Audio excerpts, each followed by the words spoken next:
ำบารมีไว้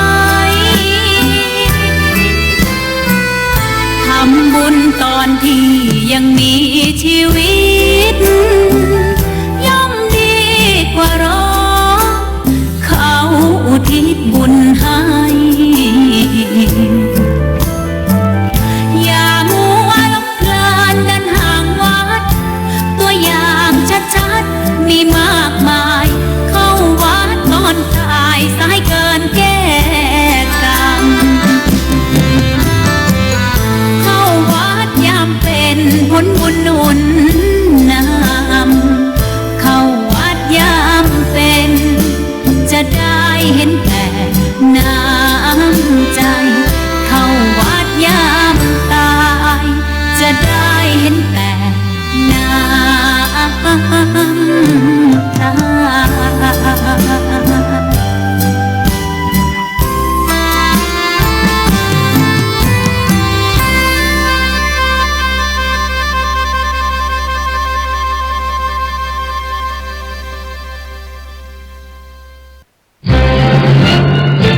ตลาดนัดเกษตรปลอดสารพิษอาหารปลอดภัยภายใต้ศูนย์วิจัยระบบทรัพยากรเกษตรคณะเกษตรศาสตร์มหาวิทยาลัยเชียงใหม่ขอเชิญผู้รักสุขภาพทุกท่านเลือกซื้อพืชผักปลอดสารพิษข้าวอินทรีย์ผลไม้และสินค้าของกลุ่มเกษตรปลอดสารพิษทุกวันพุธพบกันที่บริเวณภาควิชาสัตวบาลคณะเกษตรมช.และทุกวันเสาร์พบกันที่สถานีวิจัยระบบทรัพยากรเกษตรคณะเกษตรไร่แม่เหี่ยพิเศษวันเสาร์ที่ 22 กุมภาพันธ์นี้ฉลองครบรอบ 16 ปีตลาดนัดเกษตรปลอดสารพิษอาหารปลอดภัยมาเลือกซื้อพืชผักปลอดสารพิษและสินค้าเกษตรปลอดภัยมากมายตั้งแต่ 6 โมงเช้าถึงเที่ยงวันที่ไร่แม่เหี่ย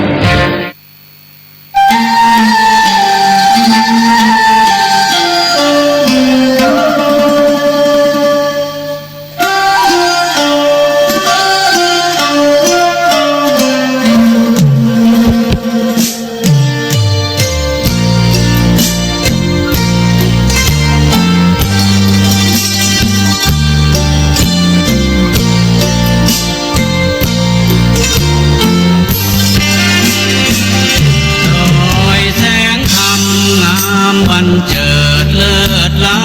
ำดอกเพราะมีธรรมล้ำค่าคอยเป็นเครื่องประดับบนฟ้าพราวงามด้วยแสงเดือนดาวระยับดอยแสงธรรมงามกลับเพราะมีแสงธรรมประดับบนดอยงามแสงทองท่าฟ้าผ่องส่องแสงมายามอุษาฟ้าอุทัยให้แสงขยอแสงทองงามอารามแคว้นทั่วแดนใหญ่น้อยเทียบแสงธรรมแสงทองยังด้อยค่ายังน้อยกว่าด้อยแสง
คิดมุ่ง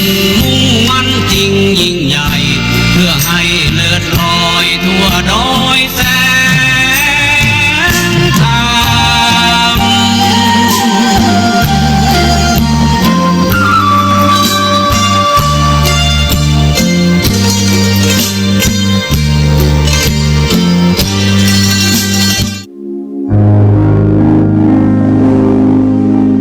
คุณกำลังฟังสถานีวิทยุเพื่อการศึกษาพระพุทธศาสนาและวัฒนธรรม FM 104.5 เมกะเฮิรตซ์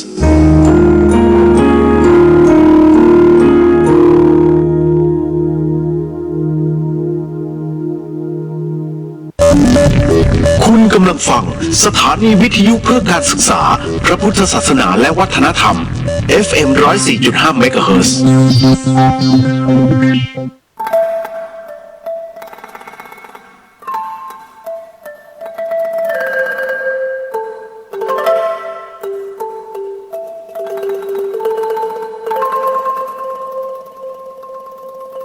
รายการนี้ไม่เหมาะกับเด็กอายุต่ำกว่า 15 ปี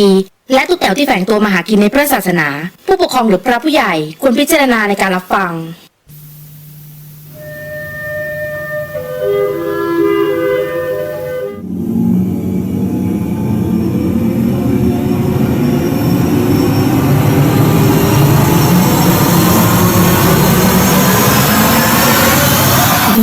เฮียน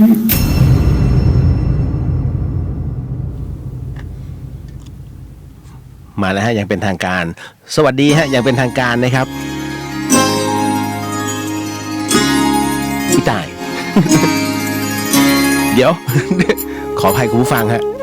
คือเมื่อกี้ผมกำลังวุ่นวายแล้วผมลืมไปว่าผมกดออนแอร์ไปแล้วหันมาอีกทีตกใจคุณพระช่วย โอ้โหแต่เบื้องหลังแล้วกันถือว่าเป็นเบื้องหลังนะสวัสดีอย่างเป็นทางการนะคุณกำลังฟังสถานีวิทยุ FM 104.50 เมกะเฮิรตซ์จังหวัดเชียงใหม่นะครับเดอะเฮียนเดอะเฮียนนะครับเป็นรายการเดียวกับเดอะช็อคนั่นแหละแต่อันเนี้ยมันหลอนน้อยกว่าแต่มันจะวุ่นวายมากกว่า งงไหม ไม่งงนะไม่งงนะคือที่มันงงที่มันจะวุ่นวายเพราะว่ามันมีเรื่องราวมากมายที่น้องถามเข้ามานะอย่างหัวข้อวันนี้เยอะมากในเรื่องของทำบุญหล่อพระศรีอริยเมตไตรนะฮะบางคนก็วันนี้เยอะวันนี้มีเยอะมีอะไรเนี่ยไปปฏิบัติธรรมมาแล้วทำไมปากยังจัดอยู่ ผมเชื่อมั่นว่าเรื่องราวแบบนี้มันเกิดขึ้นอยู่ทุกวันนี้ฮะแล้วก็ยังอะไรนะประมาณว่าอยากทำบุญคือน้องไม่เคยทำบุญให้กับผู้เสียชีวิตเลยนะฮะเลยอยากจะขอวิธีการในการเข้าวัดคุณพระช่วย ขอวิธีการเข้าวัดนะ เอาแบบคุณแม่ผมว่าแม่เนี่ยโทรศัพท์คุยกันไงแม่จะต้องมางานแต่งงานน้องเขาที่เชียงใหม่เนี่ยเอาไงผมว่าเป็นคนที่กลัวมากอย่างเพื่อนสนิทผมว่าจะรู้จักผมดีผมเป็นคนที่กลัวการแต่งงานนะฮะผมจะไม่ค่อยไปมากละในเรื่องของการแต่งงานถ้าไม่จำเป็นจริงๆนะฮะและคราวนี้ก็คือว่าผมแม่ครับคุณแม่ผมเป็นอัลไซเมอร์นะฮะก็เลยบอกว่าจะไปงานแต่งงานเพื่อนแล้วเราก็ดูแบบมีแต่ชุดเก่าๆแล้วมันดูใส่แล้วมันไม่ค่อยสุภาพไงดูแก่ๆไงบอกแม่พอจะมีอะไรที่แบบใส่แล้วมันดูเด็กป่ะแม่เขาหยุดไปนิดนึงนะ อ๋ออยากจะเอาเป็นชุดเด็กใช่ไหมจะมีแม่มีไอเดียไหมจะใส่เสื้อแบบไหนอะไร นุ่งผ้าอ้อมสิ กูตายเด็กแม่ครับอันนั้นก็เด็กเกินไปนะฮะนะคุณแม่ผมฮะบอกไว้ก่อนวันนี้ยังคงมีเรื่องราวให้ก็หลายคนก็เครียดเนาะนะฮะทุกวันนี้นะเดี๋ยวบอกก่อนว่าสถานีวิทยุเพื่อการศึกษาพระพุทธศาสนาและวัฒนธรรมนะที่กำลังจัดอยู่เนี่ยแล้วที่สำคัญคือเดอะเฮียนเนี่ยมันเป็นรายการธรรมะบันเทิงมันรวบรวมเอาทุกอย่างฮะทั้งชีวิตคนตอนนี้มันต้องรวบรวมเลยฮะในเรื่องของฮวงจุ้ยโหราศาสตร์นะฮะจิตวิญญาณนะฮะคำถามชีวิตหุ้นจะตกตลาดจะขายไม่ออกขี้จะแตกอะไรก็ถามพี่เลี้ยวหมดเลย ตอนนี้คือนึกในใจตาย เป็นศิลานี ก็ถามเข้ามาแล้วกัน แต่ยังไงก็ตามนะฮะยังคงดำเนินรายการอยู่จนถึงตี 1อ่ะผมมีเวลาแค่เนี้ย หลังจากนั้นก็ล้านลานะฮะเลียวซะอย่างนะครับก็ เดี๋ยวก่อนฮะผมรายการเนี้ยพี่เดียวกับพี่ป๋องรับผิดชอบนะแต่ผมจะไม่ค่อยพูดการเมืองยกเว้นช่วงเนี้ยคือช่วงนี้มันเป็นช่วงที่สาหัสคุณผู้ฟังเข้าใจใช่ไหมฮะนิดนึงถ้าคือน้องๆบุคลากรทางการแพทย์เขาถูกปิดปากนะก็ถามเข้ามาแล้วครับ ไม่พอดีเสียงมันย้อนกลับคืออย่างนี้นิดนึงฮะเนื่องจากบุคลากรทางการแพทย์เนี่ยถูกสั่งให้พูดแล้วใครจะพูดฮะถูกไหมก็ในที่สุดเนี่ยนะฮะล่าสุดแล้วกันอย่างที่หลายๆท่านก็คงจะเห็นนะว่ามันเกิดอะไรขึ้นกับสังคมปัจจุบันนะฮะ เดี๋ยวผมต้องบอกว่าไวรัสโควิดนี่องค์การอนามัยโลกบอกมาแล้วนะฮะมันสามารถติดได้ทางธนบัตรนะครับติดได้ทางธนบัตรด้วยนะเดี๋ยวขออนุญาตตายผมเสียมารยาทฮะขออนุญาตทักณปตท300 ยอดเฮ้ยถึงแล้วเหรอพอดีเพื่อนผมฮะคุณเมย์ฮะกำลังขับรถไปสตูลนะฮะเดี๋ยววันนี้เดี๋ยวจะคุยเรื่องบ้านสตูลด้วยเดี๋ยวก่อนเดี๋ยวสักครู่เมย์ เพื่อนสนิทกันบางครั้งผมอาจจะพูดจาแบบภาษากันเองไม่ว่ากันนะฮะคือมันเป็นอะไรที่ผมก็เห็นคุณผู้ฟังเนี่ยฮะคุยเหมือนกับพี่ๆน้องๆกันสนุกสนานไม่ได้โอ้ยคุณครับอันนี้ต่อไปจะเป็นเพลงละพันวันละเพลงนะครับมันไม่ใช่อย่างนั้นไงนะฮะไม่งั้นมันจะสนุกตรงไหนการจัดรายการวิทยุเนี่ยนะครับมันก็เหมือนกับการพูดคุยกันนะระหว่างพี่กับน้องเพียงแต่ว่าผมได้เปรียบผมสื่อสารทางเดียว เวลาคุณด่าผมก็ไม่ได้ยิน สบายหูสบายใจถูกไหมเพราะฉะนั้นเนี่ยถึงได้บอกว่าผมจะเป็นนักถ่ายทอดที่เรียกว่าพอใช้แล้วกันไม่ใช่ว่าจะดีเลอเลิศแต่เราถ่ายทอดอย่างมีเหตุและมีผลเดี๋ยวนะขออนุญาตไปทักทายหลายๆท่านก่อนนะฮะน้องๆเข้ามาก็บึ้มๆเลยนะนิดนึงนะฮะโอ้เยอะตายแล้วเห็นอะไรเมื่อกี้หลังรายการก็ไม่รู้ อยู่ให้ห่างจากสิ่งที่ชอบถ้ารู้ว่าสิ่งนั้นเป็นไปไม่ได้จะมียาวกว่านี้ไหม ชื่อหวัดดีพี่เลียวหวัดดีครับนะฮะน้องนารศักดิ์นะฮะหวัดดีครับพี่เลียวหวัดดีครับผมนะฮะเดี๋ยวทักทายกันได้นะสัปดาห์หน้าผมอยู่พสวผมอาจจะจัดจากเต็นท์สักวัน2 วันนะฮะถ้าเป็นไปได้คือรายงานสภาพของพสวนะตอนนั้นก่อนว่าเราปฏิบัติหน้าที่อะไรยังไงก็เหมือนกับทุกๆปีผมจัดในเต็นท์นะบ้าๆอยู่คนเดียว นะฮะแต่ว่าผมคือบางทีเขาก็นอนกันเต็นท์ข้างๆอ่ะแล้วคุณเข้าใจว่ามันเงียบหมดแล้วผมเปิดซาวผีอ่ะน้องบางคนนอนไม่ได้ตื่นเช้ามาพี่เลียวหนูขออยากพี่เลียวย้ายเต็นท์ไปไกลๆหน่อยหนูได้ยินเสียงแล้วหนูกลัว จริงๆเป็นงั้นจริงๆแล้วทุกปีจะเป็นงั้นผมก็เลยเอาไงดีเมื่อปีที่แล้วที่บอกพระอาจารย์บอกว่าผมไม่ไลฟ์แล้วกันพระอาจารย์มันมีเหตุผลไงเพราะว่าคนในหน่วยมันกลัวนะฮะคือเขาบางคนมันมีประสบการณ์ตรงก็เลยต้องบอกนะฮะว่าเดี๋ยวต้องดูอีกทีนึงแล้วกันนะว่าสถานที่มันเอื้ออำนวยในการจัดว่าถ้าจัดผมไลฟ์สดเลยนะฮะเพราะทริปต่อไปมันที่ฝางไงนะฮะโอ้ตายแล้วสวัสดีค่ะนะฮะอันนี้น้องก็เข้ามานะฮะจากกรุงเทพเลยกิติยายาวิราช สวัสดีครับพี่เลียวสวัสดีครับนะฮะแล้วก็ก้ามปูสวัสดีพี่เลียวสวัสดีครับผมสวัสดีจ้านี่โอ้โหอัครวิทย์ผมเรียกชื่อจริงเนี่ยมันดูแบบทางการมากสวัสดีครับคุณอัครวิทย์ โอ้สวัสดีครับฮะต่อมาก็หลายๆท่านนะฮะคุณอนุชิตสวัสดีครับนะฮะเดอะโจ๊กเกอร์สวัสดีจ้านะฮะคืนนี้มีอะไรหลอนๆไหมครับพี่เลียวมันก็ตามเหตุปัจจัยมีฮะมันมีเรื่องหลอนที่น้องส่งเข้ามาเนี่ยมันเป็นเรื่องของความรักอันนี้เหมาะวัยรุ่นที่ฟังแล้วฟังให้ดีนะฮะสวัสดีค่ะอาจารย์มิ้นนะฮะแล้วก็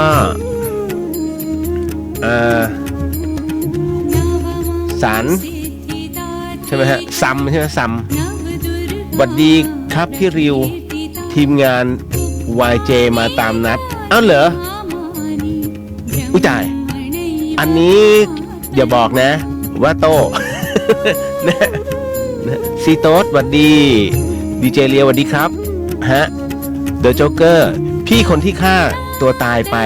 ทำไมมีคนบอกว่าเขาจะกลับมาทำแบบเดิมซ้ำๆครับเป็นการบอกกล่าวเป็นการบอกเล่าตามเขาเรียกว่าอะไรนะใน30ภูมิเนี่ยได้ขยายเอาไว้นะมันจะอยู่ในส่วนของอะไรนะเขาเรียกว่าเป็นชาดกนะฮะแล้วก็จะบอกแบบนั้นอยู่เรื่อยๆแล้วชาดกแบบนี้ไม่เคยโกหกนะฮะแล้วมันมีการสืบเนื่องสืบทอดกันมาหลายๆครั้งที่ครูบาอาจารย์เนี่ยมักจะเทศเรื่องราวแบบนี้เสมอๆนะฮะซึ่งเราไม่รู้หรอกว่า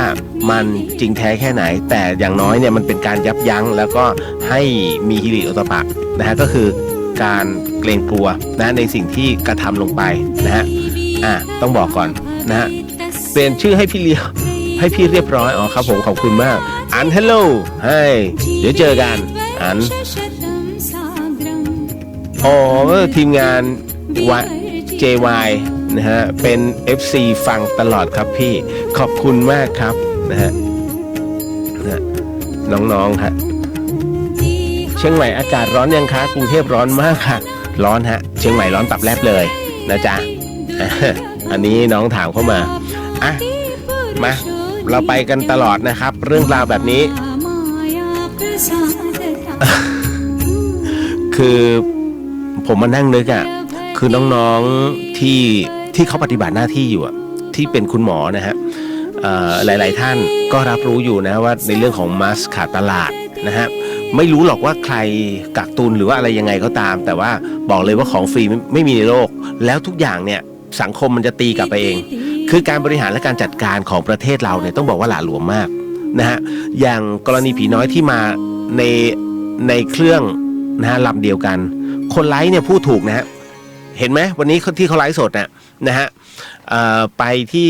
กองทัพเรือแล้วปรากฏว่ามันเต็มเขาต้องไปที่บุรีรัมย์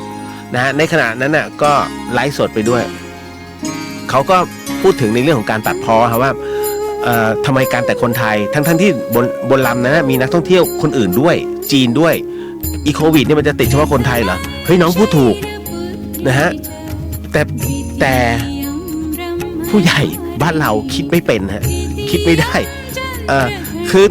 1คนที่เ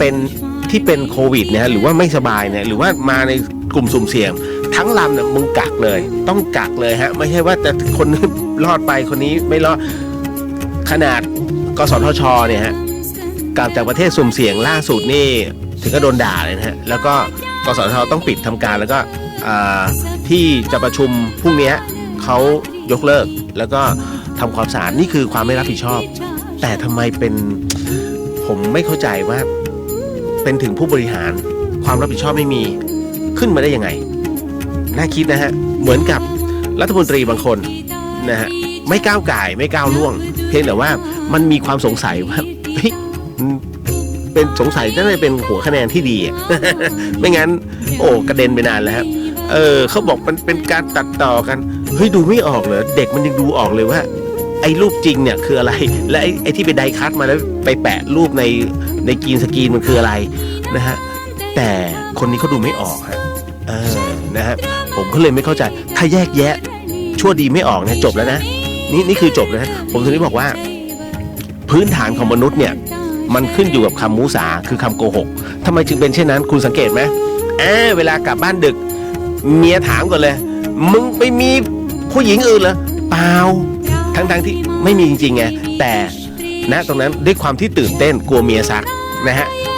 เปล่าไม่มีนะฮะมันขึ้นคำว่าเปล่าก่อนเนี่ยเขาเรียกว่ามันขึ้นอยู่บนพื้นฐานของคำมุสามันเตรียมคือผู้ชายถ้าขึ้นคำนี้ปุ๊บมันเตรียมลื่นต่อไป มันเป็น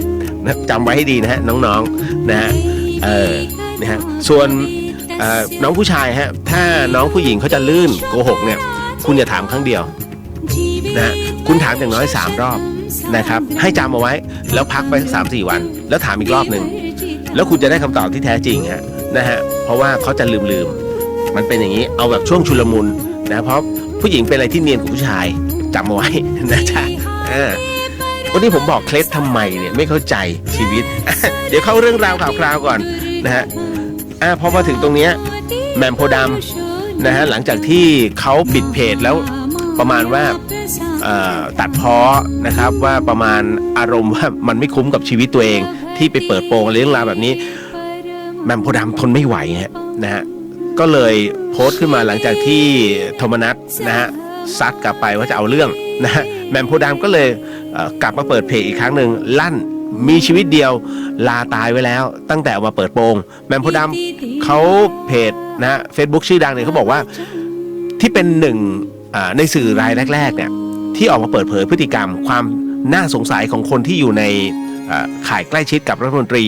นะกักตุนหน้ากากอนามัยกลับมาเปิดเพจอีกครั้งหนึ่งพร้อมโพสต์ตอบโต้ว่าไม่ได้รับเงินจากพรรคการเมืองฝ่ายตรงข้ามรัฐบาลลั่นลาตายไว้เรียบร้อยแล้วตั้งแต่ออกมาเปิดโปงโดยมีเนื้อหาดังนี้ฮะแหม่มโพธิ์ดำเขาบอกงี้ฮะว่าจะพักสักเดือนไม่กี่ชั่วโมงเจอใส่ร้ายหนักมากกะแล้วว่าถ้าออกมาเปิดโปงเรื่องหน้ากากนะต้องโดนแบบนี้คิดสิมันไวรัสขนาดเนี้ยก็เพราะมันจริงมีคลิปเสียงภาพถ่ายพวกจุดก็ยังหาหน้ากากไม่เจอนะฮะบอกภาพตัดต่อคลิปตัดต่อแล้วก็โยนขี้ไล่แล้วก็โยนขี้ใส่จุดหาว่ารับเงินจากพรรคการเมืองฝั่งตรงข้ามที่คนเขามาแหกจุดกันทั้งประเทศนะฮะถ้าต้องจ้างจริงต้องใช้เงินกี่บาทตอนที่เปิดมาตอนที่มาเปิดโปงเนี่ยเรื่องหน้ากากที่หายไปเนี่ยจุดก็ลาตายแล้วชีวิตเดียวถ้าต้องแลกกับโรงพยาบาลมีหน้ากากใส่จุดก็คุ้มนะเลิกใส่ร้ายป้ายสีแล้วหาหลักฐานมาดิว่าเพจแบบจุดได้รับเงินจากฝั่งตรงข้ามนะมาตอนไหนไม่หยุดเอาง่ายๆใช้คำว่าไม่หยุดกูไปต่อนะบอกก่อนนะสู้กับคนที่เขาทิ้งชีวิตแล้วเนี่ยนะไหวปะนะคือจะดิ้นทำไมนะกูยังไม่ได้ว่ามึงสักคำนะจุดแต่สอนมันเอารูปภาพเนี่ยลงมาบอกสนิทกับผู้ติดตามแต่อันนี้มันเป็นชื่อนะครับผมก็จุดไม่ใช่ว่าอะไรต้องเซ็นเซอร์ไว้ก่อนเดี๋ยวผมจะโดนด่า น้ำบาดก็ลงแทนที่จะไปไล่บี้คนผิดนะฮะเสือกมาตีกับคนแฉคนฉลาดเขาจะชี้แจงอธิบายให้ชัดเจนไม่ใช่ใส่ร้ายคนเปิดโปงอย่าให้สอนมวยดิอย่างเรื่องพักพาราดอนภาพเนี่ยที่มีเอี่ยวนะแล้วก็ตืดนะฮะก็เปิดเองนะฮะหมายถึงว่ากูก็เปิดเองนะเขาจะผิดจริงไหมเป็นหน้าที่สื่อให้ไปตามต่อนะตึกนะกูส่งหลักฐานให้หมดแล้วก่อนเลือกตั้งลุงตู่ยังชมว่าเนี่ยเป็นเพจน้ำดีช่วยเหลือสังคมพอวันนี้กูมาแหกโครงการแจกเงินไล่บี้คนอมหน้ากากนะช่วยส่งหน้ากากให้โรงพยาบาลที่เดือดร้อนกูกลายเป็นเพจต่อต้านรัฐบาลเฉยนะหรือคำว่าเพจน้ำดีคือเพจที่ต้องอวยรัฐบาลตลอดเวลาวะนี่กูงงไปหมดแล้วนะที่สำคัญนะที่กูทำอยู่เพื่อช่วยโรงพยาบาลตอนนี้มันชังชาติตรงไหนช่วยตอบกูทีนะฮะนี่ฮะแล้วก็เป็นแฮชแท็ก100 ชีวิตไม่พอให้เซฟนี่ฮะแหม่มโพธิ์ดำก็อย่างที่ผมบอกไว้นะฮะอันนี้ไปคิดกันเอาเองแต่ที่รู้ๆตอนนี้อย่างน้องๆเนี่ยอย่างภาพที่มันปรากฏเนี่ยบางทีน้องๆทหารนะฮะภาพที่ออกมาในค่ายทหารที่ขอนแก่นเนี่ยมันจะเป็นเตียงแต่ละเตียงห่างกัน2 เมตรมีน้องเห็นใช่ไหมฮะที่เป็นมุ้งเป็นมุ้งครอบเด็กเอามาครอบสำหรับมึงนอนกัน โอ้โหเห็นแล้วฮาตึงนะฮะคือต้องบอกว่าระยะ2 เมตรที่ห่างเนี่ยหมายถึงว่าอันนี้พี่ต้องดูข่าวที่เมืองจีนแน่ๆเลยที่คุณหมอนะฮะกับอะไรนะลูกของเขาส่งข้าวกันแล้วให้ห่าง2 เมตรนะระยะ2 เมตรเนี่ยเป็นระยะที่ เชื้อมันไม่สามารถกระเด็นแต่จริงๆแล้วมันต้องห่างกว่านั้นนะฮะลองเปิดเพจองค์การอนามัยโลกแล้วก็ศึกษาอีกนิดนึงนะฮะเพราะฉะนั้นเนี่ยมันไม่ใช่ห่างกันแค่2เมตรนะครับซ้าย2เมตรขวา2เมตรที่เหลือเป็นที่เตียงพี่ไม่เผื่อเขานอนดิ้นเลยเหรอฮะ นะฮะพี่เห็นเขาเหมือนเป็นลูกหมานอนแค่นั้นตายแล้วโอ้โหจบเลยไปดูใหม่ไปขยายใหม่นะฮะแล้วก็ภาพที่บุรีรัมย์นะฮะภาพที่บุรีรัมย์พวกผีน้อยนะฮะก็ไปนอนในเต็นท์จริงๆอะทำถูกนะแต่เต็นท์น่ะมันควรจะมีอะไรให้มากกว่านั้นนิดนึงพัดลมคือผมมั่นใจว่าคนคิดไม่จบนะถ้าเต็นท์เนี่ยกลางในบ้านมันต้องเปิดแอร์ในบ้านต้องเปิดแอร์เพราะไม่งั้นมันอับเหมือนคุณเอาพลาสติกไปครอบอีกทีเนี่ยมันอบมันร้อนคุณต้องมีทั้งพัดลมให้เขามีปลั๊กเสียบไฟให้เขานะฮะแล้วก็มีน้ำเนี่ยเป็นขวดคือวางไว้เหมือนโรงแรมอ่ะเหมือนเต็นท์โรงแรมอ่ะแล้วกากเต็นท์ละคนอย่างเงี้ยไม่มีใครเขาบ่นคือมันอย่างน้อยเอาว่ามีตรงนี้ให้นอนนะฮะคืออย่างน้อยเป็นห้องส่วนตัวแล้วกักเก็บตัวเองอยู่นั้นอย่างเงี้ยได้คิดไม่จบนะฮะอันนี้ถามคนนอนเต็นท์เนี่ยผมว่าชอบนอนเต็นท์ผมไม่ชอบนอนบ้าน เป็นงั้นจริงๆนะฮะก็เชียงใหม่ก็ไม่อยากให้เป็นแบบนั้นนะผมไม่รู้หรอกว่าน้องๆล่าสุดนี้ก็เอาพวกผีน้อยนะวันนี้ก็อะไรนำส่งนะฮะที่ค่ายกักกันของเชียงใหม่นะฮะไม่บอกว่าที่ไหนเพียงแต่ว่าไม่อยากก็คิดว่าคงไม่เป็นแบบนั้นน่ะเชียงใหม่น่าจะจัดการที่ดีนะฮะฝากน้องๆทหารด้วยลองดูหน่อยแล้วกันนะครับต่อมาหมดแล้วจริงๆมันก็มีเยอะอันเนี้ยน่าสงสาร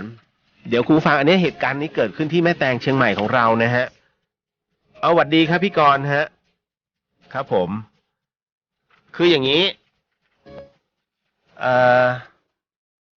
คือตอนเนี้ยมันมีเหตุการณ์อะไรมากมายที่มันเกิดขึ้นพร้อมกันในบ้านเราถ้าวันนี้ใครที่มาเที่ยวจังหวัดเชียงใหม่คุณจะมองดอยสุเทพเกือบมองไม่เห็นค่า PM ขึ้นเป็นอันดับ1ของโลกฮะนะ PM 2.5 คือค่าฝุ่นละอองเนี่ยนะฮะซึ่งมันเป็นอากาศเสียอย่างแรงนะครับแล้วมันอบอ้าวมากเพราะฉะนั้นตอนนี้ถึงได้บอกว่ามันเจอทุกทางแล้วไฟเนี่ยโหมชาวบ้านไม่ฟังหรอกครับเพราะว่าเขาก็ต้องการทำมาหากินในเรื่องของไฟป่านะฮะถึงตรงเนี้ยผู้ใหญ่บ้านเหตุการณ์ที่เกิดขึ้นที่บ้านแม่แฝกใหม่นะสันทรายเชียงใหม่เนี่ยคือผู้ใหญ่นะพ่อหลวงเนี่ยถูกไฟไหม้ตามร่างกายกว่า90%ขณะ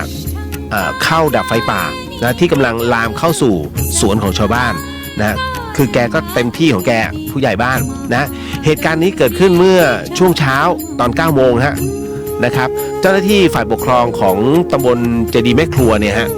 อยู่ที่อำเภอสันทรายแล้วก็เจ้าหน้าที่ป่าไม้ราวๆ35 คนเนี่ยแบ่งกำลังเป็น3ชุดเข้าไปดับไฟป่าในพื้นที่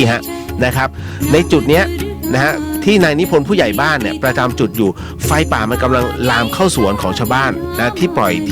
ที่ร้างแล้วก็มีหญ้าปกคลุมสูงมากถึงเรียกว่าพอมันสูงระดับอกนะฮะในขณะนั้นเองเนี่ยไฟป่าได้ลุกลามอย่างรวดเร็วเนื่องจากว่ามีลมพัดแรงวันนี้ลมพัดเนี่ยโหมแรงมากตั้งแต่เมื่อวานแล้วนะครับถ้าคนไปดับไฟป่าเนี่ยไม่ดูทิศทางลมมันก็จะประมาณนี้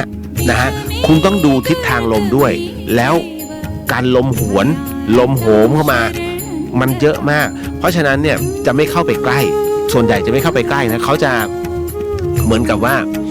ไอ้ตรงไหนที่มันต้องไหม้ปล่อยให้มันไหม้ไปแต่เราจะไม่ให้มันลามก็คือเหมือนกับว่าต้องสกัดทางไฟนี่ฮะของแอฟริกาใช้ไฟดับไฟก็คือวิ่งไปจุดอีกข้างหนึ่งเพื่อมาจุดอีกข้างหนึ่งให้มันลามไปนะไอ้ตรงที่ลามมาใหม่ๆก็ให้มันลามนะไอ้ที่ลามทีแรกให้มันลามจนสุดนะแต่ไอ้ที่เราก่อขึ้นมาใหม่เนี่ยนะพอมันลามมาได้ระยะหนึ่งเราคุมได้ไงนั่นแหละเขาเรียกไฟดับไฟเนี่ยฮะอันนั้นคือของแอฟริกานะก็สุดท้ายแล้วเนี่ยนะฮะพ่อหลวงเองพลาดนะครับนะฮะก็โดนไฟเนี่ยเข้าไปโหมโอ้น่าสงสารมากนะฮะค คือนะตรงนี้ถูกไฟคลอกตามร่างกายนะครับ 90% นะแต่ยังมีสติตอบโต้ในระดับหนึ่งนะฮะห่างไปราว5 เมตรเนี่ยเจ้าหน้าที่ก็พบเครื่องเป่าลมนะถูกไฟไหม้เสียหายเจ้าที่ตำบลแม่ครัวเนี่ยจึงรีบเข้าปฐมพยาบาลก่อนที่จะนำเปลเนี่ย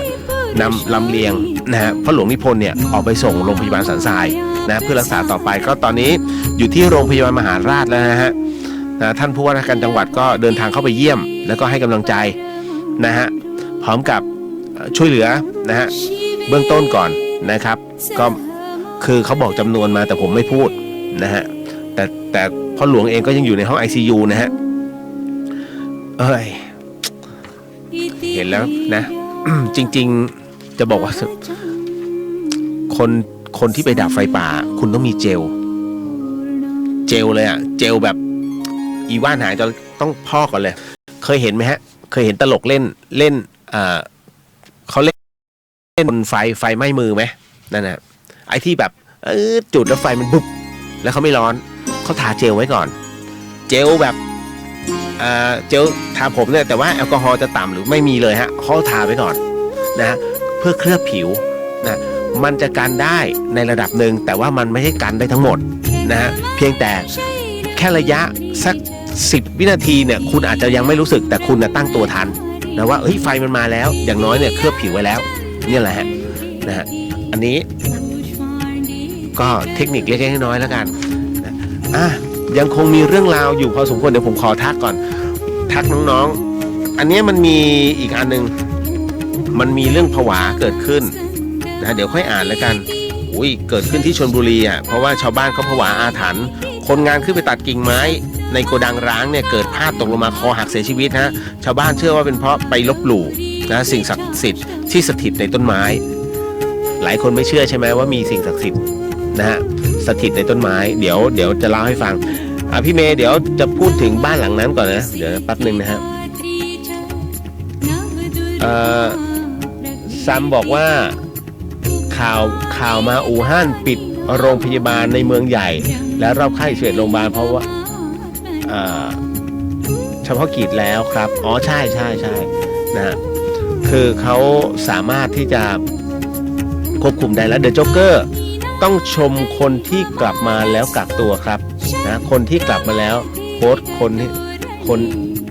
โพสต์คนเห็นแก่ตัวนะเอาว่าใครที่กักตัวเองเอาไว้เนี่ยโอเคนะฮะนะจะมาถึงตรงนี้อันนี้เมื่อกี้น้องอ้อมถามไปแล้วพี่เลียวตอบไปแล้วนะฮะต่อมาคุณปีดาขอความรู้หน่อยครับคนที่ไม่มีคู่เขาทำบาปอะไรไว้ครับนะฮะคือโปรไฟล์ปานกลางมันไม่ได้เกี่ยวกับบาปหรอกครับมันเกี่ยวกับว่า อธิษฐานอะไรไว้นะฮะคือผมไม่ได้แต่งงานนะฮะเป็นคนที่กลัวมากในเรื่องของการที่ มีคู่จะรู้เพื่อนผมมันจะรู้นะฮะเพราะฉะนั้นเนี่ยถ้าบอกว่านั่นคือบาปผมว่ามันไม่ใช่มันเป็นสิ่งที่เราพอใจมากกว่าแต่ในขณะเดียวกันเนี่ยมันเป็นเพราะว่าเราเคยอธิษฐาน อาจจะเคยอธิษฐานเอาไว้ว่าในชาตินี้แต่ณตอนนี้ที่คุณเป็นอยู่อาจจะเกิดความเหงาเกิดขึ้นแต่จริงๆแล้วต้องดูว่าจุดสุดท้ายของชีวิตเนี่ยไปอยู่ตรงไหนคุณอาจจะเป็นนักบวชนะฮะเพราะว่าท้ายที่สุดแล้วการที่ไม่มีเขาเรียกว่ามารผจญนะฮะมารผจญพรหมจรรย์เนี่ยนะฮะจะเป็นเหตุที่ไม่เขาเรียกว่าไม่ขัดขวางนะฮะในเรื่องของหนทางสู่พระนิพพานนะฮะก็เป็นไปได้นะอันนี้ก็เลยบอกไว้ก่อนนะครับไม่ใช่มันไม่ได้เกี่ยวกับบาปมันเป็นช่วงจังหวะของชีวิตมากกว่านะฮะต่อมาหมดยังหมดแล้วถ้าหมดแล้วก็ไปเรื่องราวหลอนก่อนเลยนะฮะแล้วเดี๋ยวไปตอบคำถามน้องๆกันฮะคุณผู้ฟังครับมาเหมือนเดิมฮะเดี๋ยวเรื่องนี้มันยาวเรื่องนี้มันต้องเหลา เหลายาวนะฮะเป็นเรื่องของน้องวิวเรื่องวิวนี่เยอะนะฮะสมบอกว่า รันบอกว่าเขาเผาป่าทำไมครับการเผาป่ามีนานยังครับถ้ามีมานานแล้วเนี่ยทำไมเพิ่งมี PM 2.5เป็นเพราะในเมืองด้วยหรือเปล่าครับ55สงสัยเฉยๆนะครับอ๋อรันฮะคืออย่างนี้ เนื่องจากว่าแม่ฮ่องสอนเชียงใหม่เชียงรายบางพื้นที่ฮะมันเป็นแอ่งกระทะเพราะฉะนั้นเนี่ยเวลาพื้นที่ลำปางเนี่ยมันสูงกว่านะครับมันมีการเผาจากรอบนอกเนี่ยลมมันจะหวนกลับมามันตีกลับมาเนี่ยมันจะไปคาอยู่ที่แอ่งกระทะซึ่งตัวเชียงใหม่เองเนี่ยนี่คือแอ่งกระทะเลยนะฮะแล้วการเผาป่ามีมานานยังตอบไม่ได้ครับมันคือวิถีชาวบ้านไฟป่านั้นมีอยู่บ้างนะฮะแต่ว่ามันมีน้อยนะครับในส่วนเนี้ยคนเนี่ยมักจะเผาซะมากกว่าโดยที่1คนเนี่ยมีพื้นที่ทำกินสมมุตินะคุณเชื่อไหมว่าชาวไทยภูเขาเนี่ยหรือว่าชาติพันธุ์เนี่ยฮะ บางคนมีพื้นที่เป็น100 ไร่ก็คือเป็นการรุกป่าเพื่อทำกินแต่เจ้าหน้าที่ป่าไม้เนี่ยเขาไม่ว่าเพราะว่าโค่นเพื่อปลูกนะฮะเพื่อทำกินเนี่ยไม่ว่านะฮะแต่ในขณะเดียวกันนะฮะไปยึดเลยไม่ได้นะคราวนี้เวลาเข้าไปทำเนี่ยเป็นทำไร่เลื่อนลอยนะคุณผู้ฟังฮะถ้าจะใช้ในเรื่องของการถางแล้วก็ถางเนี่ยฮะกว่าจะครบ100 ไร่ไอ้ไร่ที่1อ่ะที่ถางไว้ขึ้นอีกแล้วเพราะฉะนั้นอะไรที่เร็วที่สุด จะเอาอะไรล่ะยาฆ่าหญ้าไปเปลืองเผาเลยฮะแล้วเผาจากข้างล่างธรรมชาติไฟมันโหมขึ้นนะฮะเผาจากด้านล่างปุ๊บมันขึ้นมันโหมเหมือนกับที่เผาอินทนนท์อ่ะแอบเผาอ่ะนะฮะแล้วคุมไม่ได้เพ่นเลยหนีเลยนี่คือธรรมชาติฮะธรรมชาติของมนุษย์ผู้เห็นแก่ตัวคุณจะไปบอกว่าเอ้ยมันต้องช่วยกันสิคนเผาเนี่ยชาวบ้านรู้นะฮะว่าเป็นใครแต่คุณจะไม่รู้เลยฮะเจ้าหน้าที่ไม่รู้หรอกฮะผมก็เคยพูดในที่ประชุมคุณไม่รู้หรอกเพราะเขาไม่พูดมันญาติเขาทั้งนั้นไงนะฮะขืนไปบอกตอนเนี้ยวันหลังเนี่ยบ้านไอ้นี่มั่งมันฟ้องมั่งสุดท้ายไม่มีความสุขฮะเพราะฉะนั้นเนี่ยมันเป็นพันธสัญญาระหว่างเครือญาติอยู่แล้วนะฮะเวลาชนเผ่าเนี่ยเขาเป็นกลุ่มใหญ่เครือญาติกันนะเพราะฉะนั้นคุณหาไม่เจอไอ้ที่จับได้ถือว่าฟลุกมากฟลุกจริงๆนะฮะแต่ผมถึงได้บอกไงเผาทั้งประเทศจับได้2 คนเงี้ยอ้าวแล้วที่เหลือไปไหนอะนะฮะมันก็เหมือนกับแมสเนี่ยเดี๋ยวข่าวเนี้ยนะฮะที่บอยเนี่ยมันเงียบไปแต่ไม่ได้ตามต่อฮะว่าแล้วมันอยู่ไหนวะถูกไหมในเมื่อบอยไม่ใช่เป็นภาพเก่ามกราเอาแล้วปัจจุบันนี้มันไปไหนเอาปัจจุบันแต่คนเนี่ยกลับไปทิ้งโฟกัสไปที่บอยแล้วตอนนี้นะฮะแล้วตอนนี้มาใหม่ฮะอนาคตใหม่ถูกไหมธนาธรมันเป็นการสร้างข่าวกบอีกแล้วอย่าไปโฟกัสอย่างอื่นโฟกัสเลยว่ามันไปไหนวะ นะฮะทำไมหมอพยาบาลจึงขาดเนี่ยฮะวันนี้บุคลากรทางการแพทย์เนี่ยเราต้องเซฟนะฮะอันนี้บอกไว้ก่อนรพสตเนี่ยข้างนอกเนี่ยฮะนะโรงพยาบาลส่งเสริมสุขภาพประจำตำบลเนี่ยไม่มีแล้วนะฮะ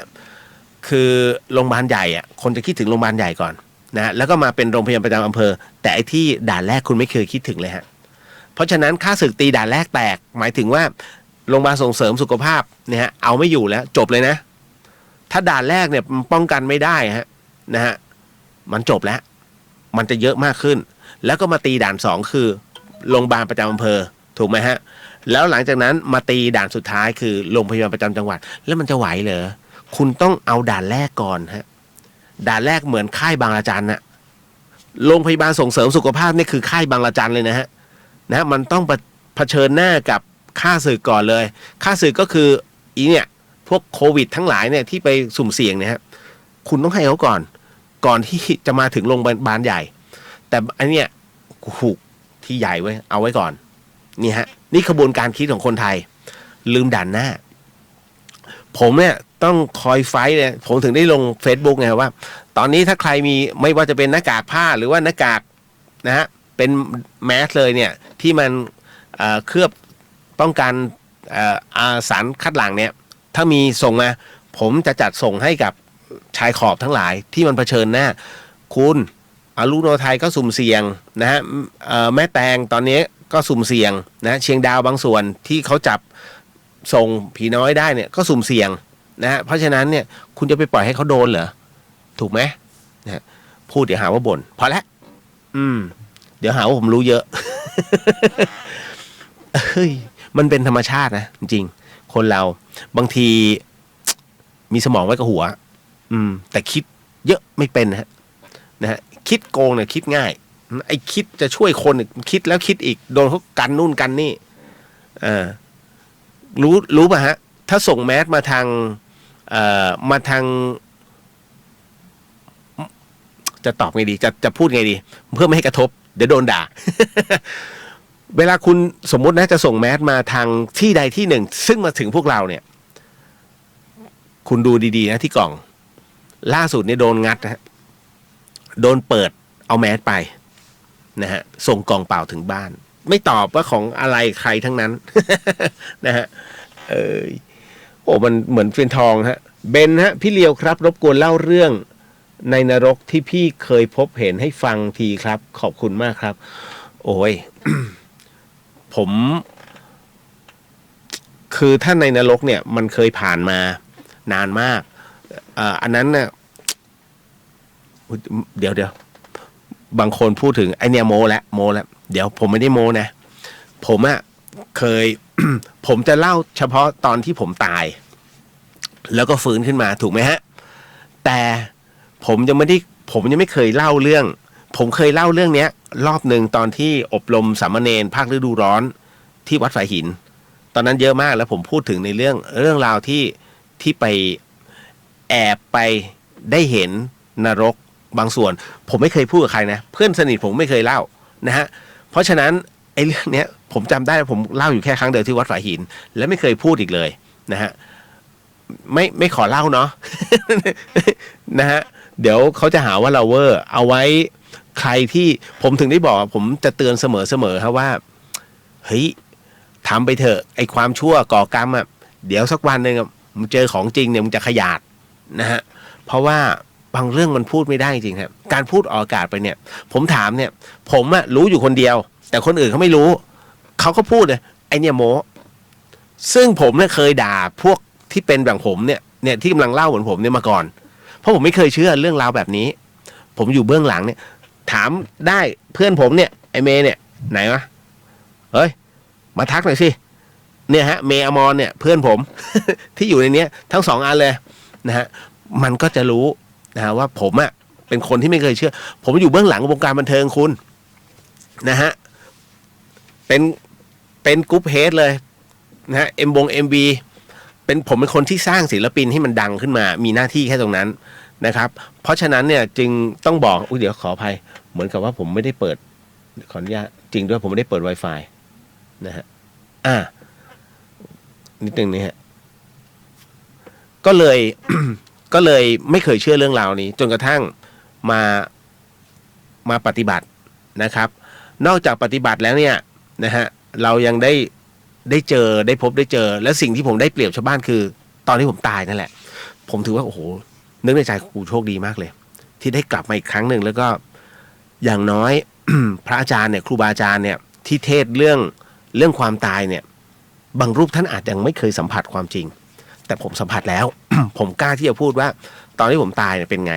ผมถึงได้กล้าที่จะพูดไงฮะนะเรื่องราวความตายแล้วผมพูดเนี่ยเหมือนกันทุกครั้งที่คุณฟังเนี่ยไม่มีตรงไหนผิดเพี้ยนเลยเพราะมันเป็นสิ่งที่เราไปเจอมาฮะคุณจะถามกี่ครั้งผมก็จะตอบเหมือนเดิมนะแต่ถ้าผมฉีกไปดิความตายนะมันจะต้องงี้นะคุณจะรู้สึกว่าขนลุกนี่นั่นอันเนี้ยโมแหละนะฮะนะเขาเรียกโมเอายอดวิว นะฮะเพราะฉะนั้นเนี่ยนี่คือสิ่งที่ผมจะเล่าอยู่เรื่อยๆนะฮะเดี๋ยวแป๊บหนึ่งนะเรื่องนรกไม่ขอไม่ขอเล่านะฮะเพราะว่าเรื่องบางเรื่องเขาก็ห้ามพูดนะผมจะไม่ฟังเรื่องราวที่คนไปเผชิญกับนรกขุมต่างๆมาอันนี้ไม่เชื่อเพราะว่าถ้าเขาให้พูดนะฮะมันจะเหมือนมันจะเป็นการพูดที่ไม่เหมือนกันเนี่ยถ้าบอกว่าคนนั้นคนนี้ขึ้นสวรรค์เราจะบอกว่าจะถามกลับไปมึงอะทำบุญแค่ไหนทั้งชีวิตแล้วขึ้นไปสวรรค์ชั้นต่างๆเนี่ยบุญถึงเหรอนะฮะ เพราะฉะนั้นเนี่ยแต่ถ้าบอกลงนรกอ่ะยังพอเชื่อหน่อยไอ้ขุม1ขุม2เนี่ยยังพอทนแต่ถ้าลงไปดิ่งปุ๊บเนี่ยไม่เชื่อละนะฮะเพราะฉะนั้นเป็นเรื่องราวในพระไตรปิฎกทั้งหมดทั้งมวลที่เอามาพูดกันนะฮะซีโตสจริงกักแต่คนไทยห่วงแต่การท่องเที่ยวสุขภาพคนในประเทศไม่ห่วงแถมผู้นำประเทศยังมาบ่นปวดหัวปวดใจปวดหัวมากก็น่าจะลาออกไปสักทีอุ้ยตาย อุ้ยแรง นะฮะผมไม่ค่อยเห็นฮะไม่เคยเห็นแบบนี้มีแบบนายกชวนอ่ะมีนะฮะอันนั้นสุภาพบุรุษของแท้นะฮะแล้วพอพูดถึงตรงนี้ปุ๊บผมฮาเลยคือวันนี้เขามาเคาะนายกบอกเราต้องมีอีเวนต์เพื่อจะช่วยทางแพทย์บอกเลยฮะท่านคิดใหม่โควิดนะฮะโรคติดต่อฮะนะฮะคือถ้าจัดอีเวนต์ขึ้นมามีใครคนหนึ่งเป็นกันหมดเลยนะฮะนะบอกท่านคิดใหม่ ผมฮาตึงเลยแบบแพทย์ยังเตือนนะหมอยังเตือนนะฮะคิดอย่างอื่นดีกว่านะฮะแม้เหมือนกับเราอาจจะเที่ยวไทยช่วยเหลือเกื้อหนุนนะฮะบางคนอาจจะไม่เที่ยวห้างครับโอ้โหวันนี้เขาไปถ่ายนะฮะไม่ว่าจะเป็นห้างไหนก็แล้วแต่เนี่ยหลงเหลงนะฮะคนแทบจะไม่มีนะฮะพ่อค้าแม่ขายโอ้ยตดฝั่งนี้ดังยันฝั่งนู้นเนี่ยนะฮะเนื้อความเงียบของมันนะฮะรันบอกว่าสมัยนี้ผมต้องใส่ผ้าปิดปากเพราะโควิดใส่แว่นดำและฝุ่น PM ใส่หมวกแก๊ปกันแดดร้อนครบชุดเลยฮะ โอ้โชว์ตาไม่ได้เลยก็ว่าไป นะไม่เป็นไรนะฮะเดี๋ยวยังมีอยู่เพื่อนผมฮะเมย์ยูฮูผมขับรถอยู่ครับ มันลงไปพี่เมย์ฮะไปที่สตูลนะไอ้บ้าน100 ปีนั่นน่ะที่ขออภัยนะถ้าผมพูดกับเพื่อนแบบอย่างนี้มันกำลังขับรถอยู่3 คนนะพร้อมลูกผมอีก2 คนลูกพี่เลียวฮะจริงๆก็คือลูกมันอ่ะ มันยกให้ผม มีลูกโดยไม่ต้องทำ2 คนนะฮะก็เดี๋ยวไปถึงก่อนแล้วค่อยบอกเอาตะปูไปดอกเนื้อไปต่อกลางบ้านอ่ะเพราะว่าถ้าไม่มีคนอยู่บ้านร้างฮะคุณผู้ฟังบ้านร้างอายุ100 กว่าปีนะฮะเป็นชิโนโปรตุกีสนะฮะเป็นสถาปัตยกรรมที่คงเหลืออยู่แค่น่าจะเป็นอาคารหลังเดียวนะฮะที่เรียนแบบจากปีนังมาอยู่ที่สตูลบ้านเขาเนี่ยนะบ้านคู่เขยเนี่ย นะฮะก็ไปตอกไว้เพราะว่าเดี๋ยวจะมีคนไปอยู่แทนไม่ใช่คน ลืมบอกนะเดี๋ยวให้ไปถึงก่อนแล้วค่อยโทรมานะฮะไม่หรอกบางทีผมต้องเซฟเพราะผมไปนอนไงนะฮะแล้วนอนไม่เคยเป็นสุขเลยหมดแล้วไปเข้าสู่เรื่องราวหลอนๆก่อนที่จะไปเข้าตอบคำถามน้องๆนะฮะมีเรื่องราวมากมายเลยทีเดียวอย่างเช่นเรื่องพระศรีอริยเมตไตรเดี๋ยวผมจะอธิบายให้ฟังปวดใจมากน้องมานะฮะบอกงั้นเดี๋ยวพี่ขอเอามาพูดในรายการแล้วกันนะเป็นการคุยส่วนตัวนะตอนแรกไปเข้าสู่เรื่องหลอนกันฮะก่อนที่ไปเข้าเรื่องราวนี่คือ The Hit ทาง FM 104.50 MHz จังหวัดเชียงใหม่ครับคุณฟังครับ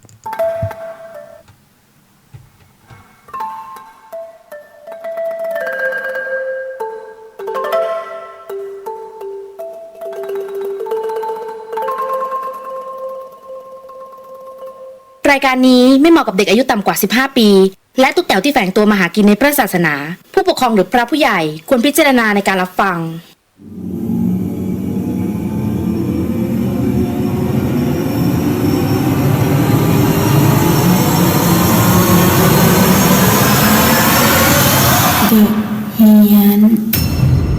เข้าสู่ในช่วงของเดอะเฮียนกับเฮียนสยอง2 เรื่องในค่ำคืนนี้ฮะคุณผู้ฟังครับเป็นประจำทุกค่ำคืนสนับสนุนโดยนาอิสเซรั่มแชมพูที่ลดอาการหลุดร่วงของเส้นผมใช้แล้วนี่มันจะเป็นแบบนี้อุ้ยตาย มันจะหย่อยๆหน่อยแม้หมวกมันคุ้มอยู่แค่นั้นแหละ ไป เปิดบ้างไงนิดนึงให้เห็นบางคนเห็นแบบผมใส่เฉพาะฮูดตลอดหมวกตลอดใช่ฮะคือใส่จนติดอ่ะนิดนึงแล้วกันก็สวัสดีค่ะหลิงใหญ่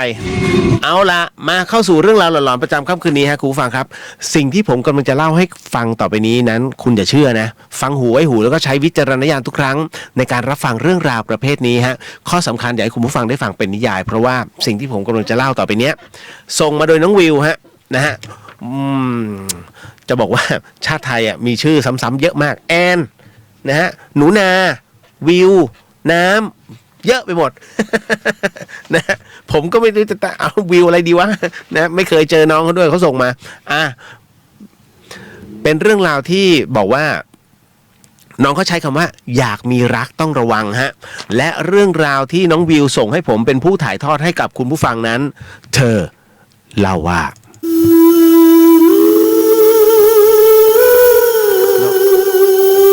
ขออภัยฮะน้องเขาบอกอย่างนี้ฮะว่าเหตุการณ์นี้เกิดขึ้นเมื่อช่วงที่หนูเรียนอยู่ตอนม.ปลายที่จังหวัดสมุทรปราการค่ะวิวบอกว่าหนูมีเพื่อนสนิทคนหนึ่งชื่อว่าขวัญนะฮะขวัญเนี่ยเป็นเด็กต่างจังหวัดนะฮะที่เข้ามาเรียนอยู่ในเมืองขวัญเป็นผู้หญิงที่หน้าตาสวยน่ารักแล้วก็อยู่บ้านซอยเดียวกันนะฮะยังอยู่ไหมน้อง เรื่องหลอนฮะขออภัย นะฮะวิวบอกว่าด้วยความที่สนิทกันเนี่ยเวลามีอะไรขวัญก็จะเล่าให้หนูฟังเสมอค่ะพี่เลียวจนมีอยู่ช่วงหนึ่งขวัญไปชอบรุ่นพี่ม.5 คนหนึ่งชื่อว่าตีนะฮะพี่คนนี้หน้าตาดีแต่เจ้าชู้มากๆนะฮะซึ่งหนูก็เตือนขวัญไปบ้างนะฮะและเท่าที่รู้มาเนี่ยก็คือพี่ตีเนี่ยเขาก็มีแฟนอยู่แล้วด้วยฮะคราวนี้ต้องบอกว่าพี่ตีเนี่ยมีรถมอเตอร์ไซค์อยู่คันหนึ่งรุ่นอะไรเนี่ยไม่แน่ใจแต่น่าจะเป็นตัวแรงในตอนนั้นแล้วก็เที่ยวไปให้คนนั้นคนนี้เนี่ยซ้อนท้ายไปเรื่อยฮะรวมทั้งขวัญด้วยตามภาษาคนเจ้าชู้ค่ะพี่เลียวนะฮะพี่ตีเนี่ยให้ความหวังกับขวัญว่าถ้าเลิกกับแฟนเมื่อไหร่จะเลือกคบขวัญเลยนะฮะจนกระทั่งมีอยู่ช่วงหนึ่งแฟนพี่ตีก็จับได้ว่าพี่ตีเนี่ยให้ผู้หญิงคนอื่นหลายๆคนซ้อนท้ายเลยจะเลิกกันอยู่หลายครั้งแต่มีครั้งหนึ่งฮะและนั่นเป็นครั้งสุดท้ายที่แฟนพี่ตีเนี่ยบอกเลิกแล้วจากนั้นไม่ถึง20นาทีค่ะพี่เลียวปรากฏว่าแฟนพี่ตีก็ถูกรถชนเสียชีวิตตรงหน้าถนนหน้าโรงเรียนนั้นเลยฮะเสียงตามสายประกาศในโรงเรียนทำเอาทุกคนช็อกมากค่ะรวมทั้งหนูกับขวัญด้วยจนกระทั่งมาถึงในช่วงเวลาของงานศพหลายๆคนก็โทษพี่ตีแต่ตัวพี่เขาเองเนี่ยมันไม่มีความสะทกสะท้านอะไรเลยนะฮะแถมยังพาผู้หญิงอีกคนหนึ่งมางานอีกต่างหากส่วนขวัญ นะฮะน้องเขาบอกอย่างนี้ฮะว่าวิวบอกว่าส่วนขวัญก็ที่เห็นเสียใจเป็นธรรมดานะฮะต้องบอกว่าส่วนขวัญที่เห็นเสียใจเป็นธรรมดานั้นส่วนที่ไม่ใช่ขวัญงงฮะน้องเขาเขียน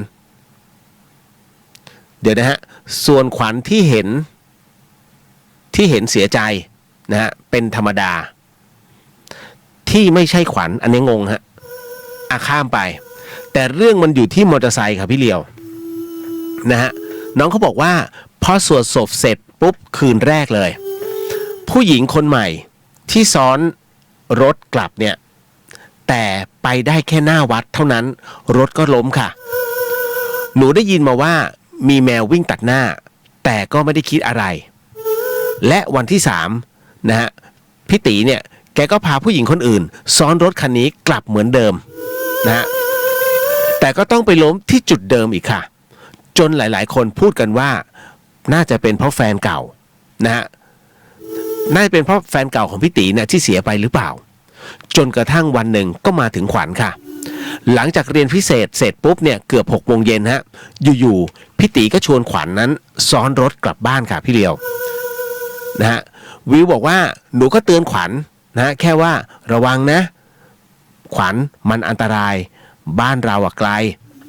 จากนั้นหนูก็เดินออกไปรอรถที่หน้าโรงเรียนกับเพื่อนอีก2 คนพี่ตีกับขวัญก็ตามออกมาถนนหน้าโรงเรียนนะฮะจะมีที่กลับรถค่ะตรงข้าม ต้องข้ามไปกลับรถพอหนูมองตามรถพี่ตีไปสิ่งที่เห็นก็คือคนซ้อนท้ายกลับเป็นแฟนเก่าพี่ตีที่เสียไปไม่ใช่ขวัญค่ะพี่เลียวนะคือที่จำได้เพราะว่าเขาจะชอบเอาผ้าเช็ดหน้าพาดบ่าหนูกับเพื่อนๆก็ตะโกนเรียกขวัญแต่ขวัญไม่ได้ยินและพอรถเลี้ยวออกไปปุ๊บปรากฏว่าก็มีรถ2 แถวนะฝ่าไฟแดงมาชนรถของพี่ตีจนกระทั่งขวัญนั้นกระเด็นนะซึ่งตรงนั้นเป็นจุดเดียวกับที่แฟนเก่าของพี่ตีถูกรถชนเสียชีวิตนั่นเองค่ะจากนั้นที่โรงพยาบาลขวัญแขนหักและรอดูอาการอยู่ส่วนพี่ตีนั้นหนูไม่ทราบหนูกับเพื่อนๆก็เล่าสิ่งที่เห็นให้ขวัญนั้นฟังแต่ขวัญนั้นกลับบอกว่าขวัญไม่เห็นพวกเราเลยด้วยซ้ำคิดว่ากลับบ้านไปแล้วตอนนั้นเองเนี่ยหนูก็เลยบอกให้ขวัญนั้นเลิกยุ่งกับพี่ตีขวัญก็ได้แต่ร้องไห้หนูเห็นขวัญเนี่ยสภาพจิตใจไม่ดีก็เลยขอพ่อมานอนเฝ้าขวัญที่โรงพยาบาลพอรุ่งเช้าแม่ของขวัญนั้นถึงจะมาได้นะฮะห้องที่ขวัญนอนเป็นห้องพิเศษนะฮะมี2 เตียงแต่มีขวัญเป็นคนไข้เพียงคนเดียวค่ะพี่พอตอนกลางคืนนะฮะก็เลยคุยกันว่าพรุ่งนี้แฟนพี่ตีจะเผาแล้วนะเดี๋ยวเราจะไปเองนะขวัญก็เลยขอยืมโทรศัพท์นะฮะขอยืมโทรศัพท์หนูเพื่อโทรไปหาพี่ตีเพื่อที่จะถามว่าเป็นยังไงบ้างหนูก็เลยต่อสายให้นะพี่เลียวหนูก็เลยต่อสายให้ขวัญโดยเปิดสปีกเกอร์เปิดลำโพงไว้นะพอโทรปุ๊บตอนนั้นได้ยินเสียงคนรับนะฮะแต่พูดเบามากจับใจความไม่ได้นะฮะวิวบอกว่าหนูก็เลยพูดขอสายพี่ตีแต่เสียงที่ได้ยินนั้นกลับเป็นเสียงพระสวดค่ะและเป็นเสียงสวดแบบสวดศพเลยนะพี่ชัดมากเลยตกใจรีบวางสายคิดว่าคงหูฝาดซึ่งตอนนั้นขนลุกมากๆค่ะทีนี้ก็เลยลองกดใหม่ตรงนั้นเลย2 คนนะฮะน้องวิวกับขวัญปรากฏว่ากดใหม่อีกครั้งหนึ่งยังไม่ทันมีคนรับสายมาแล้วฮะน้องบอกเลยว่ากลิ่นมาเลยค่ะพี่เลียวกลิ่นธูปกลิ่นดอกจำปากลิ่นดอกมะลิน้ำอบยาฉีดโซฟอร์มาลีนเนี่ยแอลกอฮอล์เป็นกลิ่นที่หนูและขวัญเนี่ยรับรู้ได้เร็วมากหนูกับขวัญได้แต่มองหน้ากันแบบรู้สึกได้ทันทีว่าเขามาแล้วนะหนูก็เลยตัดสินใจกดวางสายทิ้งทันทีนะฮะคืนนั้นเรา2 คนจับมือกันแน่นมากแล้วเสียงลูกบิดนะฮะประตูเนี่ยมันก็ดังขึ้นเหมือนกับว่ามีคนเข้ามาแต่กลับไม่มีคนฮะต่างคนต่างกลัวต้องนอนกอดกันไปจนหลับแต่อยู่ๆก็ต้องตื่นเพราะมีเสียงคนเรียกฮะเรียกเลยขวัญขวัญทีแรกคิดว่าเป็นเสียงของพี่พยาบาลแต่พอตื่นมากลับไม่มีคนอีกแล้วจำได้ว่าเรานอนกอดกันแน่นมากจนเหงื่อแตกทั้งที่เป็นห้องแอร์นะพอตอนเกือบเช้าเนี่ยพยาบาลก็เข้ามาตรวจขวัญแล้วก็บอกว่าเพื่อนผู้หญิงที่มาเยี่ยมเพิ่งกลับไปนะเมื่อคืนเขามาซะดึกเลยเรา2 คนได้แต่มองหน้ากันคืออยากจะร้องไห้เพราะกลัวมากๆค่ะพี่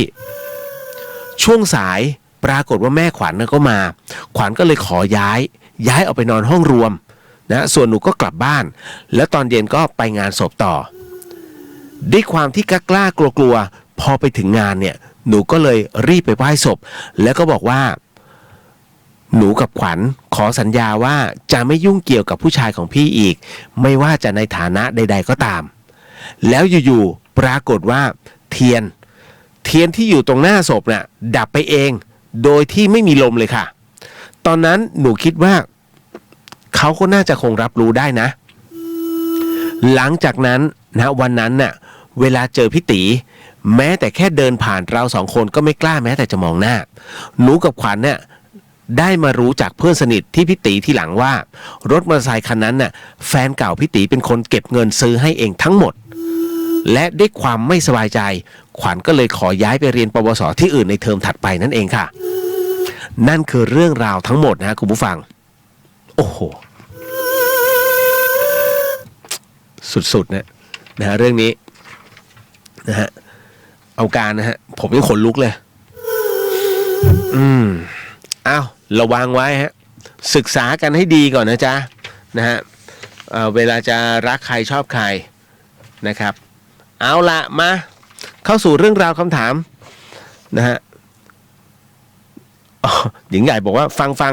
เข้าวัดทำบุญแต่ปากหมาด้วย อ๋อไอ้ที่เขามาฟังเนี่ยเรื่องนี้ใช่ไหม นะโอ้ยตายแล้วน่ารักมากแฟนรายการผม หนึ่งทักใน YouTube อะฮะสวัสดียามดึกครับพี่เลียวสวัสดีครับนะฮะนิดหนึ่งนะฮะคุณลิขิตสวัสดีครับพี่เลียวสวัสดีฮะน้าเมย์ถึงไหนแล้วน้าเมย์บอกเป็นระยะอย่าไปหลับในนะครับเข้ามาสู่เรื่องราวคำถามนะคุณผู้ฟังนะฮะเอาคนแรกก่อนนะน้องพิซซ่าแหมชื่อน่ากินมากเลยฮะพี่ชอบฮาวายเอียนนะ นะพิซซ่าดูขำติดพันฮะพี่เลียวหนูอยากทำบุญให้กับผีญาติหนูที่ตายทุกคนเฮ้ยที่เงียบเนี่ยไม่ใช่เลยนะฮะพอพูดเรื่องผีปุ๊บอันเนี้ยไลฟ์สดอันเนี้ยเนี่ยฮะที่หญิงใหญ่เข้ามาเนี่ยมันดับอีกแล้ว คืออันเนี้ยมันไม่ใช่เป็นเรื่องบังเอิญหรือว่า Wi-Fi นะฮะเรื่องบางเรื่องเวลาเล่าไปเนี่ยเขาห้ามเล่าแล้วมันก็จะเหมือนกับมีอะไรบางอย่างติดบางทีผมเล่าอยู่แล้วไม่ได้เป็นอะไรเลยแล้วมันไอแบบพุ่งเลยฮะนะฮะอย่างเมื่อก่อนน่าจะเป็นเพราะตัวยาที่ผมกินทุกวันนะฮะแต่ว่าอันเนี้ยพอปรับยาแล้วไม่เป็นแต่บางครั้งมันพุ่งออกมาเหมือนเดิมอันเนี้ยคือเขาไม่ให้เล่านะฮะบางอย่างเขาไม่ให้เล่านะเรื่องราวนะตรงนี้นะฮะส่วนมันจะเป็นอะไรนั้นคิดเอาเองตอนนี้ถึงประจวบแล้วใช่ไหมโอเคนะฮะเดี๋ยวนะฮะคุณสมพงษ์ดีครับพี่รายงานตัวครับพี่ยินดีฮะคุณอมรรัตน์สวัสดีคุณเดียวสวัสดีครับผมนะฮะเอาละมาเข้าสู่เรื่องราวตรงนี้ก่อนพี่ซ่าถามว่าพี่เลียวหนูอยากทำบุญให้กับผีญาติหนูที่ตายทุกคนน้องครั้งหน้าน้องต้องเรียงคำถามใหม่นะฮะน้องต้องบอกว่าพี่เลียวพูดเพราะๆกับพี่หน่อยนะจ๊ะ คือถ้าเขียนนุ่นห้วนผมก็อ่านนุ่นห้วนนะประมาณว่าเข้าใจคือผมเข้าใจวัยรุ่นนะฮะแหมนิดนึงดิมีหางเสียงหน่อยพี่เลียวคะอะไรเงี้ยนะหนูอยากทำบุญให้กับวิญญาณบรรพบุรุษอะไรก็ว่าหมดผีญาติ โอ้ตายแล้วคำจ้าบมากกูจ้าบเก่ากู เอาใหม่นะฮะหนูต้องทำยังไงหนูต้องทำไงบ้างหนูไม่เคยเข้าวัดเลยจริงดินะฮะสอนหนูหน่อยสอนด้วยฮะ นะนะสอนหนูหน่อยแล้วหนูจะได้แล้วหนูจะรู้ได้ไงว่าคนตายเขาได้บุญที่หนูส่งให้แล้วเรื่องนี้ผมเคยพูดไปแล้วนะฮะเข้าใจพี่ซ่าอาจจะเด็กใหม่ สมาชิกใหม่มันเรียกเด็กใหม่น่าเกลียดนะฮะพี่ซ่าคืออย่างนี้นะฮะการทำบุญให้กับผู้วายชนเนี่ยนะฮะเอาแค่เริ่มต้นที่น้องใส่บาตรทุกเช้าก่อนก็ได้นะกับพระภิกษุเนี่ยที่เดินบิณฑบาตนะฮะคือ การบิณฑบาตปิณฑปาตังเนี่ยฮะก็คือการเดินเพื่อให้คนได้ทำทานนะเพราะฉะนั้นเนี่ยก็คือพระเนี่ยท่านจึงเป็นตัวแทนนะฮะในเรื่องของให้คนได้รู้จักเสียสละในสิ่งที่มีอยู่แค่นั้นก่อนเลยฮะโดยที่เตรียมอุปกรณ์ไปเองจะเวิร์กที่สุดไม่ใช่ไปซื้อนะถ้าซื้อเขาเรียกว่าเอาความง่ายเขาว่านะฮะแต่อันนั้นเขาเรียกว่าเป็นบุญฉับพลันหมายถึงว่าเฮ้ยเดี๋ยวใส่บาตรแป๊บนึงมันผิดกับความตั้งใจว่าทำกับข้าวไว้ก่อนแล้วเดี๋ยวพรุ่งนี้อุ่นข้าวตอนเช้ามืดเพื่อจะใส่บาตรอันนี้คือความตั้งใจบุญกิริยาวัตถุเดี๋ยวมันมี10 ประการเอาแค่นี้เอาบุญที่มีเกิดจากความตั้งใจเนี่ยมันจะเขาเรียกกุศลจะเยอะกว่ากับบุญฉับพลันนะคือคุณเคยเห็นใส่บาตรแฟชั่นไหมเอ้ยเนี่ยเดี๋ยวมีพระเดินมาหยุดเดี๋ยวซื้อของทำบุญก่อนนะฮะแล้วก็เอาร้านแถวเนี้ยคือง่ายไปนะฮะอันนั้นคือมันเหมือนกับว่าเจตนาเป็นแฟชั่นหรือเปล่านะฮะหรือว่า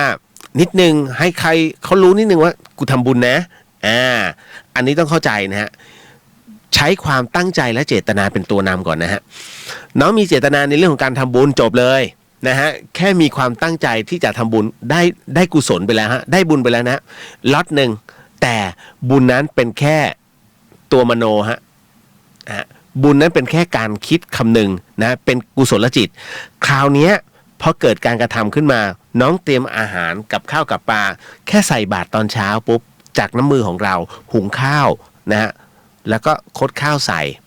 จบนี่คือบุญเนี้ยเต็มเปี่ยมฮะสิ่งที่มันจะไปรอแล้วก็กุศลที่จะได้รับเนี่ย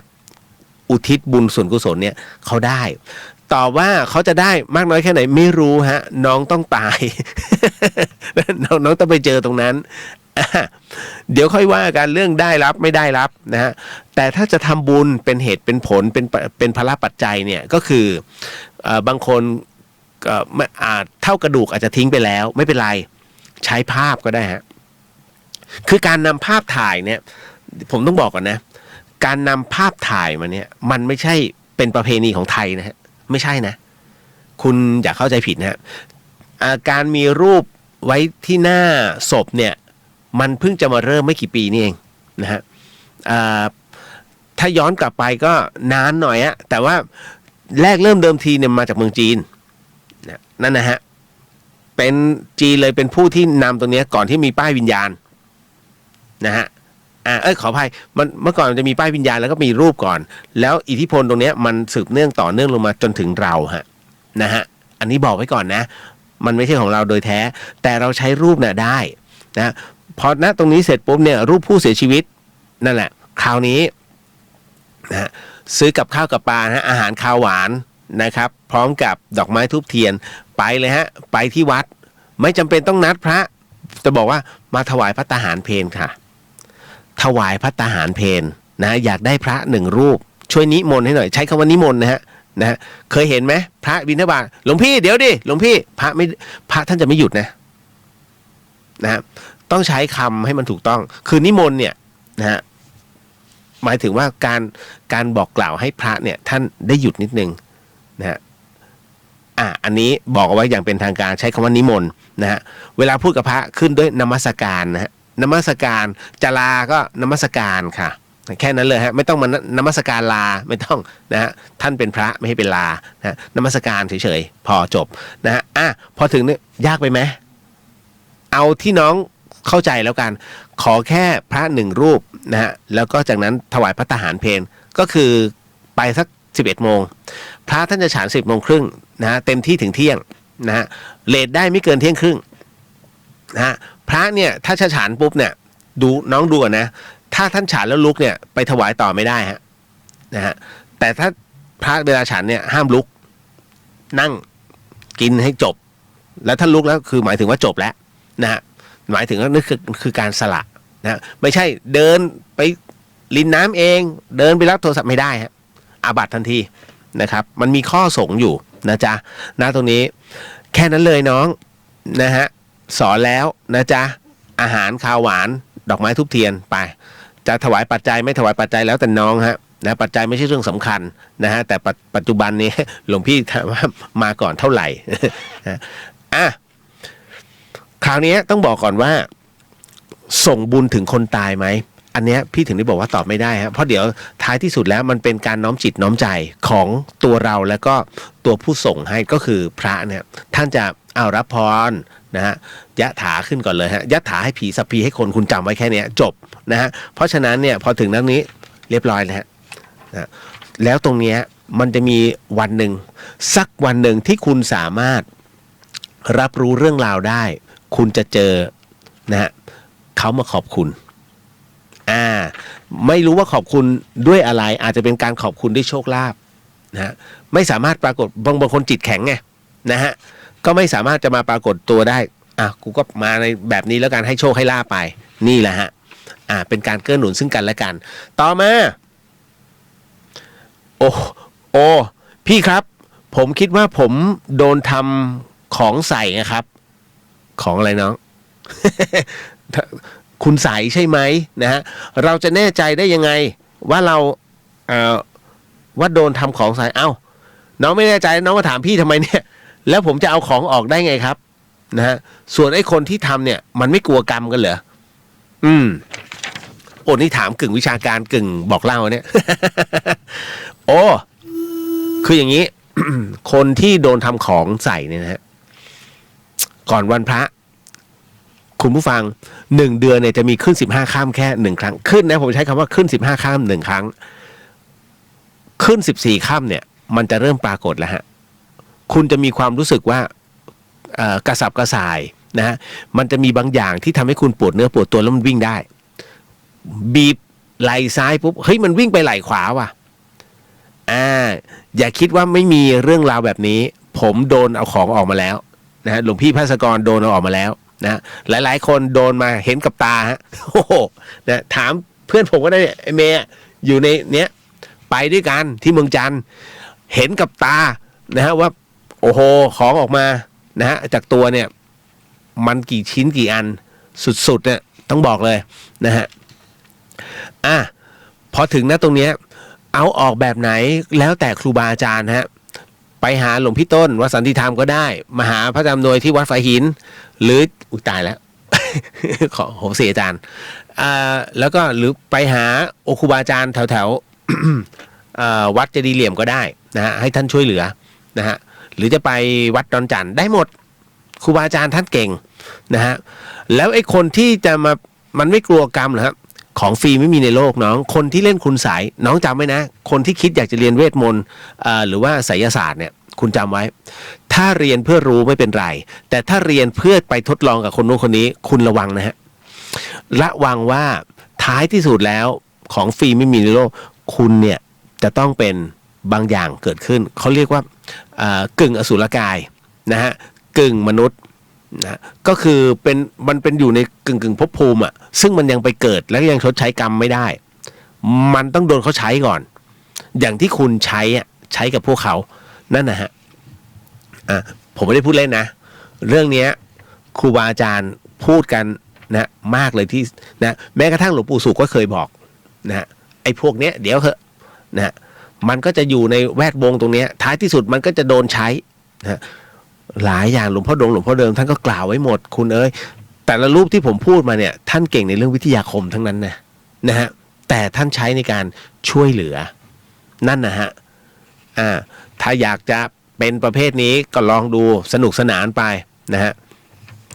ต่อมามูดพี่เรียวครับ ทำไมอันนี้ที่หญิงใหญ่อยากฟังฮะพี่เดียวครับทำไมป้าข้างบ้านผมเนี่ยไปฝึกปฏิบัติธรรมมาตลอดเวลาแต่ยังเที่ยวด่าหรือท้าคนไปทั่วครับแกอารมณ์ร้อนมากๆจนทำให้ชาวบ้านเอื่อมระอากันจะมีวิธีอะไรที่ทำให้แกสงบบ้างไหมฮะมีฮะปล่อยแกจนแกเพลียฮะเดี๋ยวแกก็หลับไปเอง จะถามกูทำไม ประมาณนี้ใช่ไหม นะมาถึงตรงนี้เดี๋ยวผมบอกก่อนฮะมุดคืออย่างนี้ผู้ที่ปฏิบัติธรรมนะฮะแล้วเที่ยวไปตำหนิติเตียนชาวบ้านเนี่ยฮะผมจะบอกเลยนะว่า พวกเนี้ยไปเอาหน้าคือถ้าไปปฏิบัติธรรมแล้วยังปฏิบัติตัวแบบนี้เป็นคนเจ้าอารมณ์เป็นคนเอาเปรียบคนนะฮะแล้วก็เที่ยวไประรานชาวบ้านนะฮะไม่ได้เป็นผู้ปฏิบัติธรรมแต่เป็นผู้ที่เอาธรรมเข้ามาบังหน้านะฮะขอให้ได้ขึ้นชื่อว่าเราเป็นผู้ปฏิบัติธรรมแค่นั้นแต่ไม่ใช่ผู้ปฏิบัติธรรมเข้าใจใช่ไหมฮะนะฮะปฏิบัติก็คือปฏิบัติเทียมกับปฏิบัติจริงปฏิบัติจริงเนี่ยธรรมะของพระพุทธเจ้าเนี่ยนำเอาความเป็นธรรมชาติเอาหลักความจริงเนี่ยเอามาสอนเอามากล่าวจิตใจเพราะฉะนั้นเนี่ยใครที่เคยใจร้อนแล้วปัจจุบันเนี่ย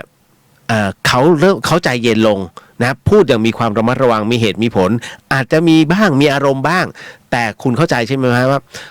คือเขาเนี่ยจะรู้ตัวเขาเองว่าปฏิบัติได้มากน้อยแค่ไหนนะเขาจะพูดเองเนี่ยเย็นลงมากเลยนะหลังจากที่ไปปฏิบัติธรรมมาคุณจะได้ยินคำนี้เสมอนั่นก็คือว่าเนี่ยคือผู้ปฏิบัติธรรมธรรมะจะสามารถทำให้คนนั้นพิจารณาอารมณ์ได้ทันท่วงทีนะฮะเพราะฉะนั้นจะทำอะไรเนี่ยมันจะตามอารมณ์นะฮะจิตจะตามอารมณ์พิจารณาตามนั่นนะฮะเมื่อทำนั้นขึ้นสู่ใจของ แต่ละคนแล้วเนี่ยฮะเขาสามารถที่จะกำหนดอารมณ์ของตัวเองได้มีหลุดบ้างท้ายที่สุดใช่ไหมอย่างบางคนเนี่ยปฏิบัติธรรมมานะฮะโอ้ทำลองใจนี่นู่นนั่นกับเราแล้วไม่เคยโกรธฮะจนกระทั่งมาถึงพ่อแม่ผลักพ่อเราหกล้มปุ๊บคุณทนได้ไหมทนไม่ได้ไม่มีใครทนได้นะฮะรังแกพ่อรังแกแม่กระโดดเตะมาก้านคอสลบอะไรประมาณนี้ฮะเพราะฉะนั้นเนี่ยมันก็เข้าใจเราคือปุถุชนคนธรรมดามันมีข้อจำกัดของอารมณ์นะฮะเพราะฉะนั้นเนี่ยแต่ว่าฝึกเอาไว้มันก็จะดีกับเรานะขึ้นชื่อว่าได้ฝึกขึ้นชื่อว่าได้ปฏิบัติแล้วผู้ปฏิบัตินั้นนะย่อมมีเขาเรียกว่าสามัญสำนึกแล้วก็ความรู้สึกนึกคิดที่ถี่ถ้วนและรู้จักพิจารณาแต่คนที่ไปเนี่ยนะฮะแล้วกลับมายังเหมือนเดิมทุกอย่าง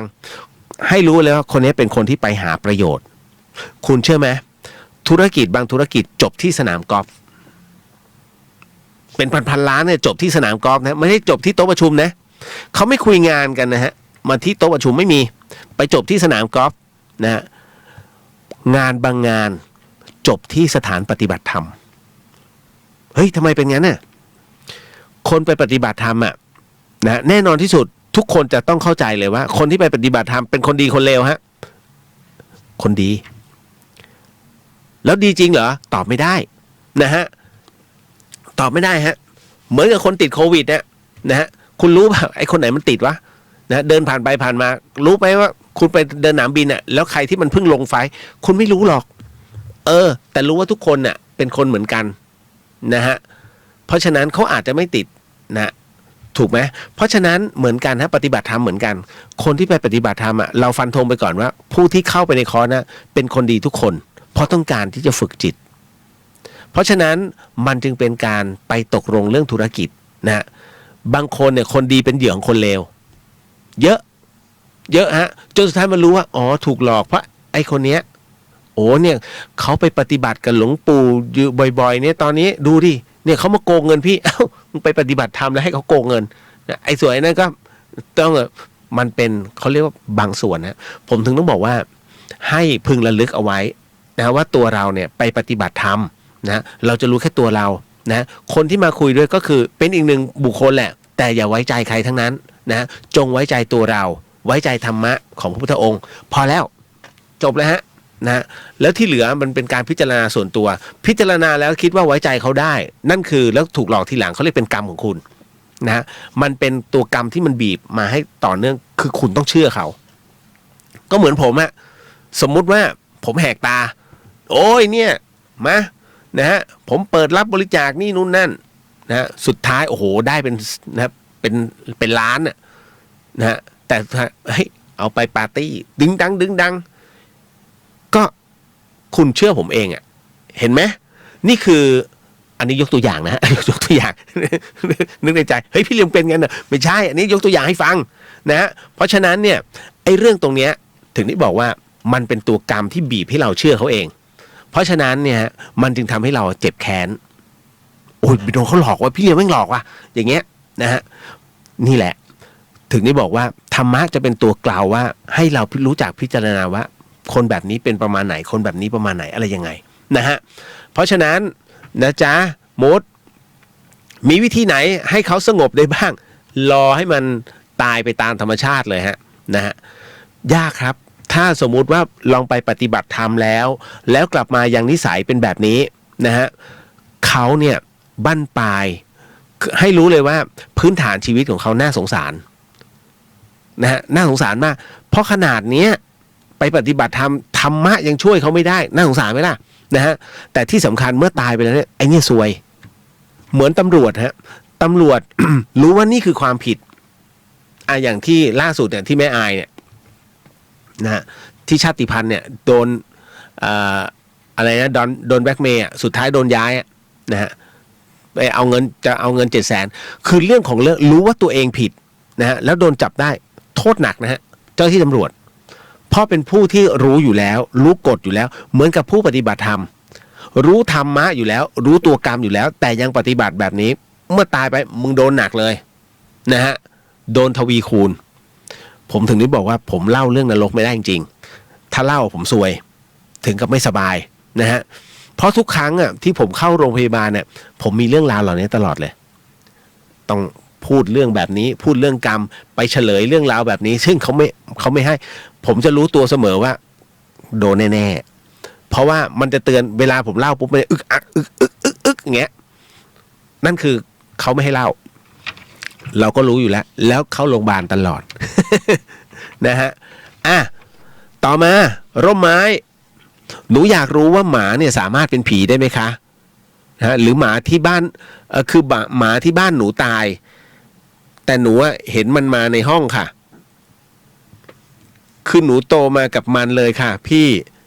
ตอนนี้หนูอายุ15อุ้ยตายแล้วลูกเอ้ยนะฮะเท่าอันดาป่ะ15ใช่ป่ะเมย์นะ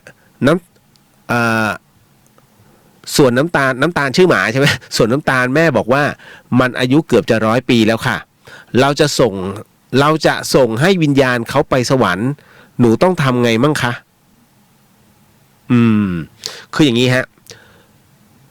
ทุกชีวิตบนโลกใบนี้มีวิญญาณนะฮะทุกวิญญาณสามารถนะฮะสามารถเป็นเขาเรียกว่าสามารถรับรู้และก็สามารถปรากฏได้หมดนะครับอย่าคิดว่าไอ้กุ้งเต้นที่คุณกินกุบกับมันไม่มีวิญญาณนะฮะที่มันเต้นเนี่ยคุณรู้ไหมกุ้งเต้นเนี่ยพยาธิเยอะมากแต่ผมไม่กล้าที่จะพูดเพราะผมเห็นน้องๆกินแล้วมันเป็นการทำบาปอย่างรุนแรงเคี้ยวสัตว์ทั้งเป็นน่ะคุณไอ้ที่มันดีดไม่ใช่มันแสบมันน้าวเนี่ยตัวแสบเลยมันเหมือนกับเวลาคุณรถล้มแล้วแถไปกับพื้นเนี่ยหนังส่วนนอกคุณหายไปแล้วมันเหลือหนังส่วนเนี้ยนะฮะแล้วคุณโดนแอลกอฮอล์ลงมานั่นน่ะคือความรู้สึกของกุ้งที่มันเดือดขึ้นมาแล้วคุณเอาเข้าปากเคี้ยวหวาน คุณรู้ไหมพยาธิเยอะมากนะฮะณถึงตรงเนี้ยผมถึงได้บอกว่าอารมณ์เดียวกันฮะมันเป็นวิญญาณได้หมดนั่นแหละฮะผมเล่าเรื่องหมาที่มาปรากฏเยอะมากอย่างของวัดอัมพวันของหลวงพ่อจรัญน่ะที่ผมบอกนะฮะว่ามีหมาตัวหนึ่งที่โดนชนอยู่ข้างหน้าแล้วปรากฏว่าช่วงทำวัดเย็นหลวงพ่อจรัญเนี่ยฮะท่านขึ้นมาทำวัดที่ศาลาที่ปัจจุบันเนี้ยวางไว้สังขารท่านอยู่นะปรากฏว่ามีผู้ชายคนหนึ่งเนี่ยนะเดินมาขวางตรงทางขึ้นหน้าศาลาแล้วก็ก้มกราบนะหลวงพ่อท่านแล้วก็บอกว่าหลวงพ่อครับจำผมได้ไหมครับผมมาลาครับหลวงพ่อมองอยู่แป๊บหนึ่งหลวงพ่อก็นึกไม่ออกไม่เคยเห็นหน้านะฮะผู้ชายคนนี้จึงแนะนำผมคือหมาที่อยู่หน้าวัดของหลวงพ่อและหลวงพ่อเคยให้ข้าวนะฮะบัดนี้ผมกำลังจะไปเกิดแล้วครับนะฮะผมมาลาครับหลวงพ่อรับรู้ฮะนี่คืออยู่ในเรื่องราวที่หลวงพ่อจรัญใช้เทศนะจนสุดท้ายเนี่ยหายไปต่อหน้าต่อตาหลวงพ่อเลยหันไปเหมือนกับหลวงพ่อไปถามคนแถวนั้นน่ะซึ่งหลวงพ่อเลี้ยงคนไว้เยอะมากนะฮะก็เลยถามว่ามีหมาถูกรถชนตายบ้างไหมนะฮะที่บริเวณวัดด้านหน้าปรากฏว่ามีตัวหนึ่งถูกรถที่เวลามันรถเขาวิ่งวันเวย์ชนตายนั่นแหละหลวงพ่อก็เลยท่านเอาเรื่องราวเหล่านี้มาเล่าให้ฟังเพราะฉะนั้นเนี่ยทุกวิญญาณนะมันมีทุกสัตว์ทุกตัวเนี่ยมันมีวิญญาณมันมีเรื่องราวของมันเสมอนะฮะอันนี้บอกเอาไว้ก่อนนะจ๊ะแล้วไม้เก็ตนะจะส่งวิญญาณยังไงทำบุญนั่นแหละเหมือนกับคนนั่นแหละฮะไม่ใช่อย่าเอาอาหารหมาไปใส่บาตรพระก็พอคุณแยกเลยนะฮะอาหารหมาก็อาหารหมาถวายให้กับน้ำตาลค่ะนะฮะเดี๋ยวท่านก็รับเพราะว่าหมาที่วัดเยอะคุณผู้ฟังจำไว้นะตอนนี้มีพรบคุ้มครองนะฮะใครที่เอาหมาเอาแมวเอาสัตว์มาปล่อยที่วัดโดนข้อหาหนักเลยนะครับกับอีกอันนึงสุดท้ายหลายเรื่องอยู่คุณณัฐนันท์เดี๋ยวแป๊บหนึ่งนะฮะพี่อยากรู้ว่าทำไมภิกษุณีศีลเยอะกว่าพระมากมายต่างกับแม่ชียังไงคืออย่างนี้ฮะภิกษุณีเนี่ยท่านมีศีลเอาไว้เพื่อป้องกันนะฮะพระพุทธเจ้าเนี่ยกำหนดไว้เพื่อป้องกันนะฮะให้มากกว่าพระเพราะว่า ท่านมีอะไรสรีระเนี่ยไม่เหมือนกับผู้ชายดังนั้นเนี่ยฮะจึงต้องมีข้อกำหนดนะแล้วก็ต้องมีข้อกำหนดอีกว่าต้องอยู่ภายใต้การควบคุมของภิกษุด้วยซ้ำนะฮะต่างกับแม่ชียังไงจริงๆแล้วการบรรลุธรรมเนี่ยเหมือนกันฮะแม่ชีหลายท่านกระดูกท่านเป็นพระธาตุมากมายนะฮะอย่างแม่ชีบุญเรือนโตบุญเติมนะฮะก็เป็นพระธาตุแม่ชีแก้วก็เป็นพระธาตุแม่ชีเยอะแยะเลยนะฮะที่เป็นแม่ชีน้องหลวงตาก็เป็นพระธาตุนะฮะเพราะฉะนั้นศีล8นะฮะก็เป็นได้ฮะก็จบเป็นอรหันต์ได้นะฮะอย่าคิดว่าอย่างเราไม่สามารถไม่จริงฮะนะครับอันนี้ครับผมต่อมาคุณอมรรัตน์เห็นภาพเลยค่ะมันคงแสบตามากนะฮะต่อมาแอนสวัสดีค่ะพี่เลียวเล่าจนหมดยังคะเล่าจบหมดยังคะยังค่ะโยสายันสวัสดิ์ครับพี่เลียวคุณพระช่วยสายันในอาทิตย์เพิ่งตกนะฮะคุณสงพรมยิ้มบอกว่าดีครับพี่รายงานตัวครับครับผมเติ้ลสวัสดีครับคุณเพื่อนสวัสดีจ้านะจ๊ะมาเข้าสู่อีกหนึ่งคำถามฮะที่น้องถามมาหลายคนคงอยากฟังนะครับเดี๋ยวนะหญิงใหญ่บอกว่าพี่เลียวไหนๆก็คุยเรื่องโดนของและเคยมีคนทำของใส่แต่ทำไม่ได้เพราะเรารู้แล้วเราแกล้งเดินผ่านนะฮะแล้วเอาของต่ำใส่หัวมัน คำถามคือเราบาปไหมครับพี่เลียวไม่บาปฮะเราทำลายพิธีนะฮะที่ทำไปเพราะอยากให้สิ่งที่เขาทำนั้นมันเสื่อมแค่นั้นเองนะฮะไม่ได้ตั้งใจทำอะไรที่มันต่ำๆนะครับพี่เข้าใจฮะคนไหนที่คิดว่าสมมุติว่าไปต่างบ้านต่างเมืองแล้วคิดว่าเฮ้ยมันจะโดนคุณใส่แน่ๆหรือว่าอะไรก็ตามเนี่ยฮะบางทีพวกคุณใส่เนี่ยเขาใส่มาทั้งในน้ำก็ได้เหมือนคล้ายๆยาสั่งอะนะฮะคือยาสั่งมันยังไม่ออกฤทธิ์ยาสั่งเนี่ยหมายถึงว่ากินครั้งแรกเนี่ยไม่เป็นไรแต่ถ้ากินครั้งที่2ถึงกับตายนะคือเขาก็จะมีวิธีการแก้คุณใส่คือเอาของเนี่ยลอดหว่างขาเอาของลอดหว่างขาเลยฮะนะฮะลอดหว่างขาผู้หญิงนั่นนะฮะแล้วของนั้นจะเสื่อมนะอันนั้นคือสิ่งที่มันกันได้แก้ได้เบื้องต้นนะฮะไม่พูดเรื่องนี้เดี๋ยวผมโดนอีก ครั้งที่แล้วที่ตายอ่ะเพราะว่าน้องถามเรื่องคาถาถอนของนี่แหละนะฮะแล้วผมพูดออกไปก็เลยโดนครูบาอาจารย์ด่าเลยว่าเนี่ยเขาห้ามพูดกันเพราะว่าเรื่องบางเรื่องเนี่ยคือเรื่องการทำของใส่มันมีตั้งแต่ครั้งพุทธกาลแล้วนั่นนะมันไม่ให้เพิ่งมาเกิดขึ้นเมื่อไม่กี่ปีไม่ใช่นะฮะมีมานานแล้วฮะนะครับ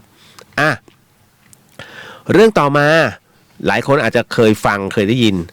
บุษบาอย่าลั่นนะบุษบาถามมาพี่เรียวคะมีคนมาเรียรายเพื่อหล่อพระศรีอริยเมตไตรไงค่ะเขาบอกบุญใหญ่ซึ่งเขาก็บอกว่าถ้าเป็นเจ้าภาพในส่วนมือจะสามารถทำอะไรคล่องแคล่วและมีงานชุกตลอดหนูควรทำดีไหมคะ ผมไม่ได้ประมาทนะฮะอย่าไปให้เขาหลอกฮะคือพระศรีอริยเมตไตรเนี่ยยังไม่เกิดขึ้นนะฮะยังไม่เกิดตามพุทธธรรมนายขององค์พระสัมมาสัมพุทธเจ้า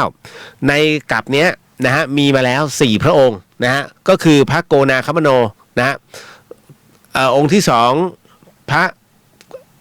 เดี๋ยวเอาลืมเลย เดี๋ยวนะพระโกนาคมนะพระกัสสปะพระผมลืมพระบาท400อ่ะนะฮะพระกากุสันโธนะพระองค์แรกพระกากุสันโธองค์ที่2พระโกนาคมโนองค์ที่3นะฮะพระกัสสโปองค์ที่4พระโคตโมนะฮะก็คือองค์พระสัมมาสัมพุทธเจ้าพระอริยเมตไตรยังไม่เกิดนะผมถามนิดนึงเอารูปตรงไหนสร้างทุกอย่างคือการมโนภาพออกไปนะฮะการมโนภาพสร้างพระศรีอริยเมตไตรเนี่ยหลอกลวงนะฮะ เป็นเพียงพุทธทำนายที่จะเกิดขึ้นนะฮะพระพุทธองค์จึงบอกว่าให้ใช้หลักกาลามสูตรนะฮะทุกอย่างมีแปรผันทั้งหมดทั้งมวลนะฮะเป็นพุทธทำนายแต่ยังไม่เกิดแล้วเอาร่างตรงไหนมาสร้างฮะหน้าเหมือนกันเหรอนะฮะรู้ได้ยังไงนะเพราะฉะนั้นเนี่ยผมถึงได้บอกว่าก่อนที่จะเป็นพระศรีอริยเมตไตรตรัสรู้เป็นองค์พระสัมมาสัมพุทธเจ้าต้องเป็นพระโพธิสัตว์ก่อนนะอย่างเจ้าชายสิทธัตถะเนี่ยพระพุทธเจ้าของเรานะฮะที่ชูหนึ่งเดียวโอ้กราบนี่คือองค์พระสัมมาสัมพุทธเจ้าผู้ประเสริฐนะฮะได้ตรัสรู้ยังอย่าเพิ่งโง่นะฮะแรกเริ่มเลยที่เป็นรูปของเบบี้บุดดานะพระพุทธเจ้าน้อยอ่ะนั่นท่านเป็นพระโพธิสัตว์นะฮะเพิ่งเกิดขึ้นมาท่านยังไม่รู้อะไรเลยยังไม่ได้แต่งงานยังไม่มีพระราหูยังไม่เห็นในเรื่องของการเกิดแก่เจ็บตายเลยนะฮะแล้วจะมาตรัสรู้ได้ยังไงอย่าเข้าใจผิดฮะอันนี้ครูบาอาจารย์เนี่ยฝากให้ผมมาเตือนหลายรอบแล้วนะฮะว่าเฮ้ยช่วยพูดหน่อยเบบี้บุดดานั้นยังไม่ใช่นะฮะยังไม่ใช่พระพุทธองค์ท่านยังเป็นเพียงพระโพธิสัตว์พอถึงณตรงนี้ผมถึงต้องบอกว่าเนี่ยณจุดนี้ฮะพระศรีอริยเมตไตรเนี่ยตกลงเป็นพระโพธิสัตว์หรือยังไม่เกิดไงจะมาเป็นพระโพธิสัตว์ได้ยังไงนะฮะรอท่านเกิดก่อนพอเกิดขึ้นมาเสร็จปุ๊บเนี่ยอันนี้แหละเป็นพระศรีอริยเมตไตรแล้วเมื่อท่านตรัสรู้นะฮะเสร็จปุ๊บนี่แหละพระพุทธองค์อีกหนึ่งรูปในกลับนี้จบแล้วนะรอบิ๊กแบงบิ๊กแคนอีกรอบหนึ่งล้างโลกต้มไปเป็นโลกใหม่นั่นนะเกิดใหม่นะฮะเพราะฉะนั้นเนี่ยถึงได้บอกว่าอย่าเพิ่งฟุ้งฮะแล้วมาเรียลายเพื่อหล่อพระศรีอริยเมตไตรถามเอาพิมพ์จากไหนนะฮะนึกคิดเอาเองเหรอมโนนะฮะเขาเรียกมโนสำนึกเหรอนะฮะเพราะฉะนั้นพระศรีอริยเมตไตรยังไม่เกิดนะฮะเป็นเพียงพุทธทำนายจำเอาไว้นะฮะแล้วเขาบอกว่าเป็นเจ้าภาพส่วนมือจะทำงานคล่องแคล่วใช่ฮะถ้าน้องรับเป็นเจ้าภาพส่วนมือน้องจะทำงานคล่องแคล่วมากทำงานเพื่อหาเงินมาทดแทนในสิ่งที่ตัวเองถูกหลอกเสียไปนะฮะมันต้องทำงานคล่องไม่คล่องกูต้องทำให้คล่องอ่ะนะฮะมีงานชุกแน่นอนฮะต้องชุกเพราะเงินเสียไปแบบข้างโง่นะฮะหนูควรทำไงดีคะการสร้างพระเนี่ยฮะเป็นเรื่องที่ดีฮะถาวรวัตถุเพื่อพระพุทธศาสนานะฮะเป็นเรื่องที่ดีแต่น้องต้องมีการพิจารณาอย่างถี่ถ้วนเหมือนผมพูดถึงในเรื่องของการปล่อยปลาการถ่ายชีวิตปลาบางคนบอกว่าโอ้ถ่ายชีวิตเนี่ยเป็นตันๆปลาหน้าเขียงเป็นตันๆปลาบ้าที่ไหนเป็นตันๆปลาหน้าเขียงคุณกำลังถ่ายพันปลาซื้อพันปลาเข้ามาปล่อยปลาหน้าเขียงหมายถึงว่าอยู่ตรงตลาดปลาหน้าเขียงแท้ๆที่หลวงพ่อฤาษีลิงดำเนี่ยฮะหรือว่าพระเดชพระคุณพระราชพรหมยานกล่าวไว้เนี่ยหมายถึงปลาที่มันกำลังจะตายนะฮะนั่นก็คือปลาที่อยู่บนเขียงนะฮะคือเขาที่กำลังจะทุบเนี่ยจะทุบหัวแล้วคุณไปห้ามอย่าเพิ่งขอตัวนี้นะฮะบางคนก็เลยบอกว่าไม่จริงปลาหน้าเขียงก็คือปลาที่ชั้นเหมาณตรงนั้นและณตรงที่มันกำลังจะตายทั้งหมดนะฮะผมบอกว่าไม่ใช่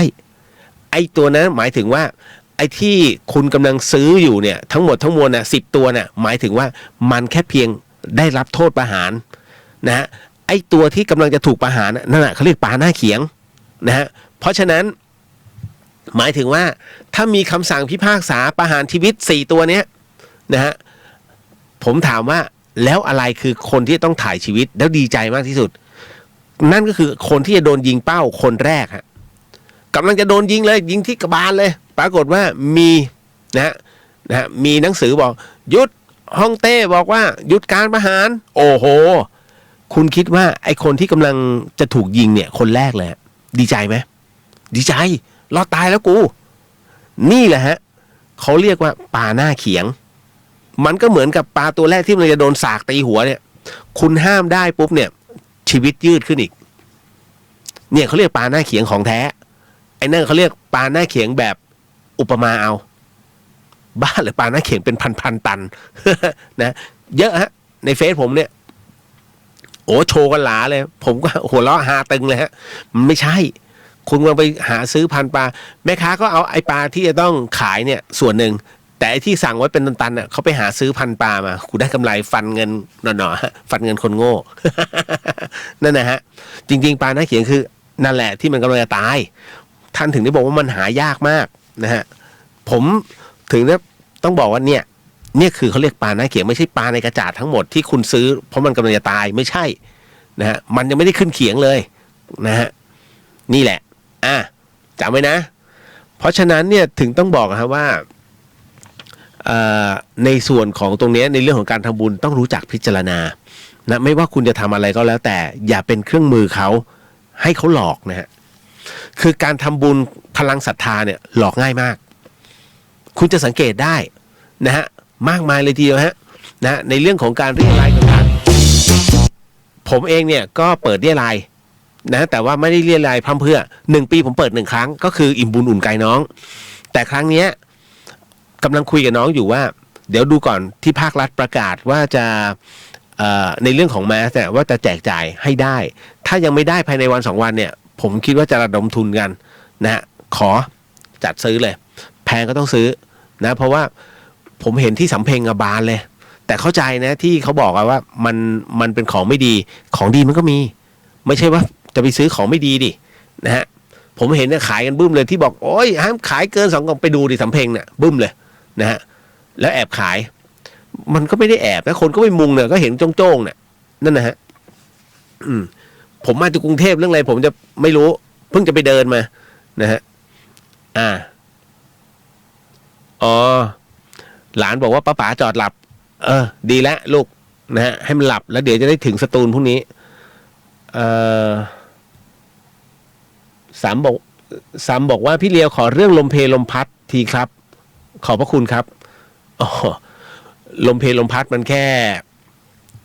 ของอย่าไปทักอะไรมากคือการปล่อยของในภาคตอนกลางคืนเนี่ยคุณต้องระมัดระวังเวลาเสียงนกอะไรต่างๆนานา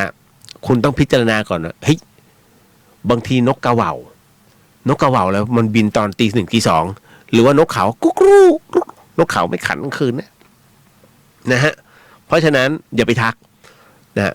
คือเป็นประเภทเขาลองวิชากันพวกที่เรียนใหม่เนี่ยประเภทครูบาอาจารย์เขาจะให้ฝึกมึงปล่อยของออกไปนะทดลองสินะว่ามันได้ผลไหมตื้อเขาเรียกลมเพลลมพัดแล้วถ้าคุณไปทักไอ้นู่นไอ้นี่นั่นเรียบร้อย มาเลยฮะโดนลมเพลลมพัดนะฮะสั้นๆเพราะเดี๋ยวจะได้เข้าไปเรื่องอื่นๆต่อนะฮะ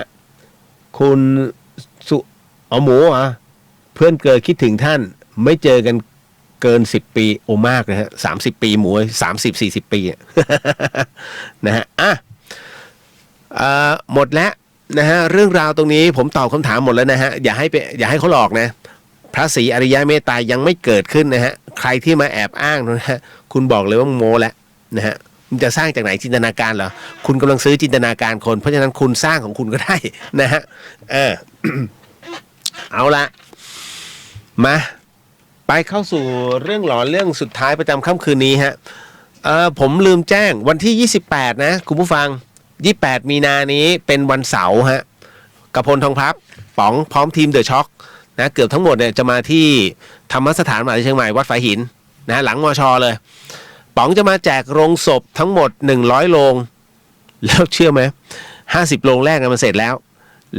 แกโทรมาบอกผมจะเอาของมาให้พี่เลียวล็อต1 ครึ่งก่อนฮะแล้วคุณคิดดูธรรมสถานอะเอาโรงเปล่าวางไว้50 โรงคุณคิดว่าชาวบ้านเขาจะแตกฮือไหม แล้วต้องมอบกันวันที่28พอดีฝุ่นขึ้นผมก็เลยบอกอย่าเพิ่งเดี๋ยวขอวันที่20กว่าแล้วกันค่อยเอามาผมจะได้อยู่แล้วก็ดูแลให้ได้เพราะไม่งั้นมันดูแลลำบากนะฮะโรงศพเปล่าๆเลยคุณนะฮะ100 โรงนะฮะแล้วก็เจอกระพลทองพลับที่นี่เลยตัวเป็นๆนะฮะก็อย่างที่ผมบอกกติกาคืออย่าไปโดนตัวกระพลเพราะมันยุ่ยช่วงนี้ยุ่ย เอาจ้าหมดแล้วไป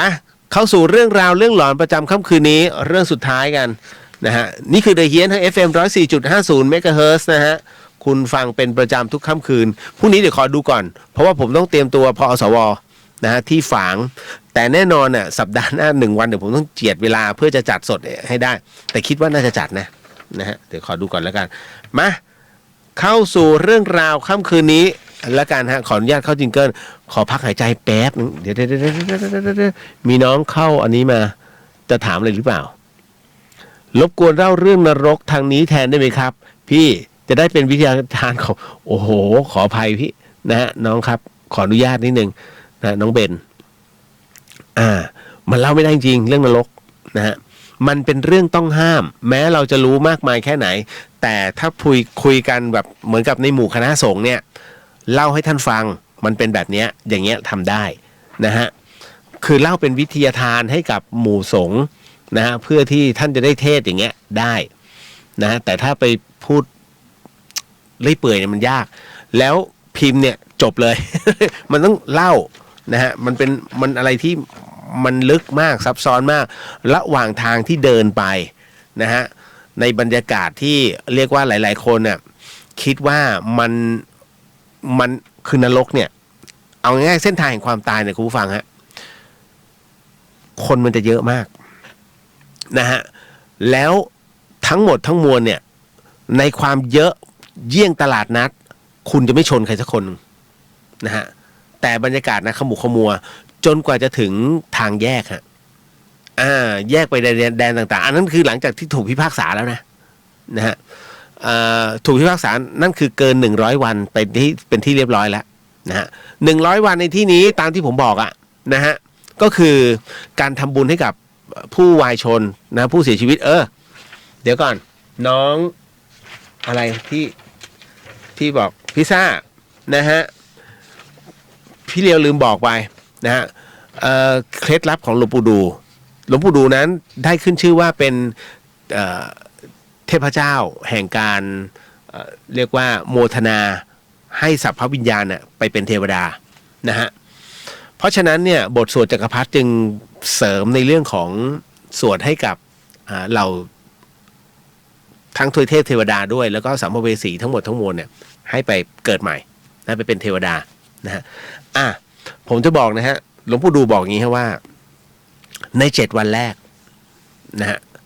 ในการทำบุญนะฮะเสริมให้กับผู้เสียชีวิตนะผู้วายชน7 วันแรกของการเสียชีวิตนั้นเนี่ยนะฮะถ้าคุณทำบุญถึงพร้อมเนี่ยวิญญาณขึ้นทันทีนะฮะณที่นี้หมายถึงว่า7 วันแรกนั้นวิญญาณไม่ไปไหนฮะหลวงปู่ดูบอกว่าวิญญาณจะกลับมาเพื่อที่จะล่ำลากลับมาเพื่อที่หาทางบอกกล่าวนะแต่ละคนซึ่งเขาสามารถติดต่อได้เขาจะดูทางไหนบางคนบอกโอ้อยากเจอจังเลยญาติที่ตายไปแล้วยิ่งคุณอยากเจอตั้งจิตอยากเจอคุณจะไม่เจอฮะเพราะจิตนั้นจะเป็นจิตที่กระด้างแต่ถ้าคุณเป็นคนที่อบอ้อมอารีมีเมตตาอันนั้นน่ะและมีความผูกพันโดยเฉพาะยิ่งกับผู้เสียชีวิตด้วยอันนั้นมีโอกาสสูงที่วิญญาณจะมาในความฝันต้องมาในความฝันฮะง่ายที่สุดเพราะเมื่อคุณฝันปุ๊บเนี่ยตัวจิตที่เป็นกายละเอียดมันถูกดึงออกมาด้วยพลังงานบางส่วนทุกคนมีพลังงานนี้อยู่แล้วแต่คุณไม่รู้จักการใช้มันจะถูกดึงออกมาเพื่อให้อยู่ในมิติเดียวกันแล้วคุยกันได้รู้สึกเดียวสัมผัสกันได้นะฮะวิญญาณจะมาในรูปแบบต่างๆแต่ส่วนใหญ่แล้วถ้ามาในเพื่อมาหาคนที่มีความผูกพันนั้นจะมาในรูปแบบดีๆแม้จะโดนประสบอุบัติเหตุก็ตามนะฮะเขาจะมาในรูปแบบที่ดีหลังจากนั้น7 วันไปแล้วหลังจากนั้น50 วันในช่วงระหว่างนี้ในช่วงของการที่เหมือนกับว่าจะต้องเดินทางนะฮะเพื่อจะไปสู่คำพิพากษาเนี่ยนะในวันที่50ทำบุญถึงพร้อมปุ๊บวิญญาณขึ้นทันทีนะฮะแล้วหลังจากนั้นอันที่3คือ100 วัน100 วันนั้นหมายถึงว่าเส้นทางที่เดินไปสู่บัลลังก์ในการชั่งตราชั่งระหว่างดีชั่วนะฮะหลวงปู่ดูบอกว่าถ้าถ้าในขณะพิพากษาดูความดีความชั่วอยู่เนี่ยแล้วปรากฏว่าญาติที่อยู่บนโลกมนุษย์ส่งบุญให้ปุ๊บบุญถึงพร้อมขึ้นทันทีไม่ต้องไปรอดูนะไม่ต้องรอดูตาช่างนะฮะนั่นหมายถึงว่าทำพระสังฆทานส่งให้และแน่นอนที่สุดหลังจากที่ตายไปแล้วเนี่ยเนิ่นนานแค่ไหนก็ตามอย่างที่ผมบอกว่าอันนี้คือการทำบุญเสริมนะฮะทุกๆ1 เดือนจะมีขึ้น15 ค่ำนะฮะ15 ค่ำของทุกเดือนนั้นนรกหยุดทรมานสวรรค์หยุดภาวนาดังนั้นเนี่ย จะให้ทั้งทวยเทพเทวดาและสัมภเวสีทั้งหมดทั้งมวลนั้น รอรับอานิสงส์จากญาติของเขาที่อยู่บนโลกมนุษย์เนี่ยทำบุญไปให้อย่างเมื่อ2 วันที่แล้วไงที่ขึ้น15 ค่ำนะฮะของเดือนมีนาคมนะใช่ไหมไม่ใช่ของเดือนกุมภาดินะในช่วงระหว่างเดือนนั่นแหละ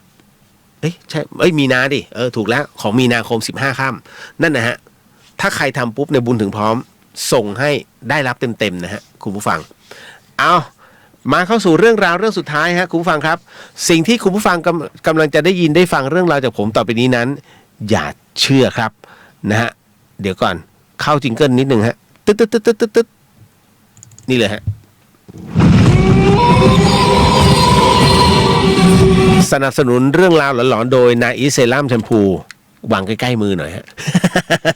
แชมพูที่ลดอาการหลุดร่วงของเส้นผมคุณผู้ฟังครับสิ่งที่ผมกำลังจะเล่าต่อไปนี้อย่าเชื่อนะฟังหูไว้หูแล้วก็ใช้วิจารณญาณทุกครั้งในการรับฟังเรื่องราวประเภทนี้ข้อสำคัญอยากให้คุณผู้ฟังได้ฟังเป็นนิยายฮะเพราะว่าเรื่องที่พี่เดียวกำลังจะเล่าต่อไปนี้ส่งมาโดยน้องยานะฮะเป็นเรื่องเดี๋ยวเรื่องนี้เล่าไปยังเรื่องนี้เล่าไปแล้วฮะขออภัยด้วยดีนะหันไปหาก่อนเลยต่อมามีสต็อกเยอะไม่ต้องห่วงนะฮะตึงน้องยาเล่าไปแล้วเมื่อวานนี้วันนี้เล่าเรื่องของน้องมิงฮะ นะฮะและเรื่องราวที่น้องมิงเนี่ยให้ผมถ่ายทอดเนี่ยเป็นเรื่องที่เขาบอกว่าเขายังอยู่และณตรงนี้นี่เองครับที่น้องมิงให้ผมเป็นผู้ถ่ายทอดประสบการณ์ของเธอเขาเล่าว่า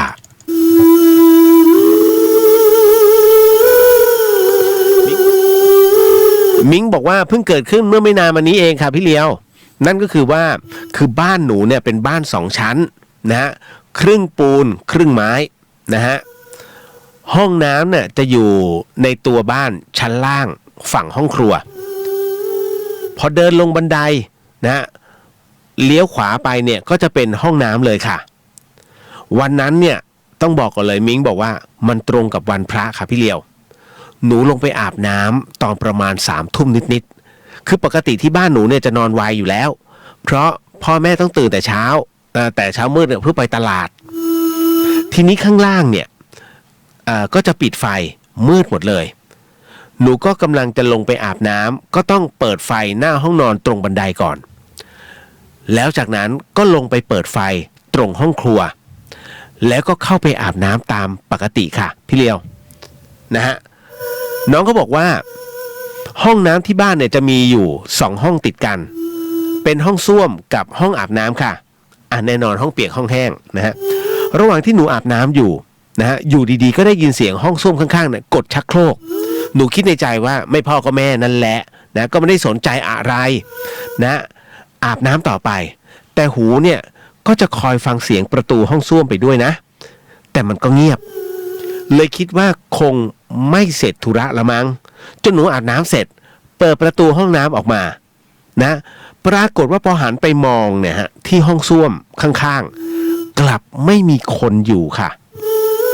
มิงบอกว่าหนูก็คิดในแง่บวกสงสัยพ่อกับแม่คงจะขึ้นห้องไปแล้วหนูเลยปิดไฟห้องน้ำนะฮะแล้วก็ไปปิดไฟห้องครัวแล้วก็เดินขึ้นชั้นบนนะเพื่อมาทำงานต่อค่ะพี่เลียวหนูนั่งทำงานไปได้ครู่เดียวก็ได้ยินเสียงน้ำล้นเลยคิดว่าตัวเองลืมปิดน้ำจึงรีบลงมาข้างล่างก็กะจะปิดละแต่ปรากฏว่าพอถึงที่หมายปุ๊บก๊อกน้ำไม่มีน้ำสักหยดหนึ่งฮะ อ่างน้ำไม่มีน้ำเลยมิงบอกหนูงงมากพี่เฮ้ยแล้วมันเสียงมันมาจากไหนนะฮะพอถึงตรงนั้นเสร็จปุ๊บกำลังจะออกจากห้องน้ำได้ยินเสียงอีกฮะมิงบอกว่าหนูได้ยินเสียงกดชักโครกอีกครั้งหนึ่งก็เลยออกมาดูแต่ก็ไม่มีใครมันชักจะยังไงแล้วหนูก็เลยรีบปิดไฟนะฮะเตรียมขึ้นข้างบนแต่พอกำลังจะขึ้นบันไดเท่านั้นด้วยความสงสัยครับพี่เลียวหรือจะเป็นน้าชายของหนูที่เสียไปแล้วนะแกเป็นคนทำหรือเปล่าหนูก็เลยลองหันหลังเพื่อกลับไปมองคือไฟจากชั้นบนเนี่ยมันจะสาดลงมา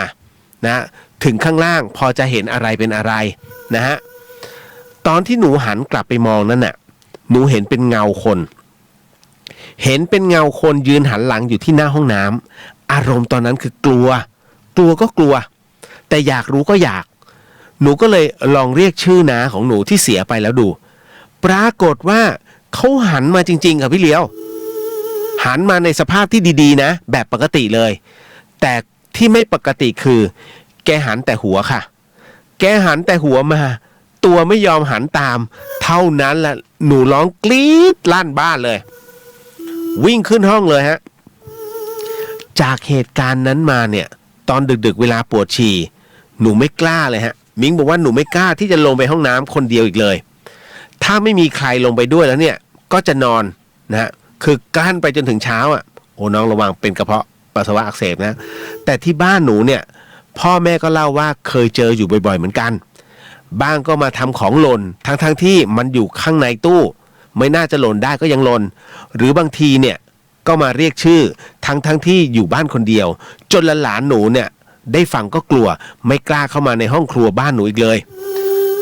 จนกระทั่งยายหนูทนไม่ไหวก็เลยไปปรึกษาพระนะว่าน้าที่เสียไปเนี่ยเขาไปเกิดหรือยังพระท่านก็เลยมาที่บ้านดูให้ท่านก็บอกว่าโอ้เขายังอยู่ที่นี่แหละยังไม่ไปไหนเลยยังไม่ถึงเวลาที่จะไปคือทุกๆวันนี้พี่เลียวหนูก็คิดว่าน้าหนูยังคงอยู่ที่บ้านนี้แหละเพราะดึกๆตื่นดื่นเนี่ยก็มักจะได้ยินเสียงแบบกดชักโครกเองนะเสียงน้ำไหลบ้างนะฮะแม่หนูบอกว่า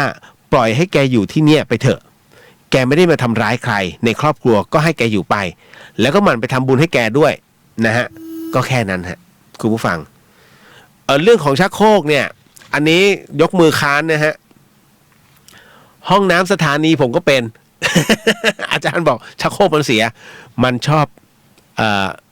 มันเป็นเสียงน้ำที่มันเดี๋ยวเหมือนคนกดอ่ะนะฮะชักโครกมันเสียจริง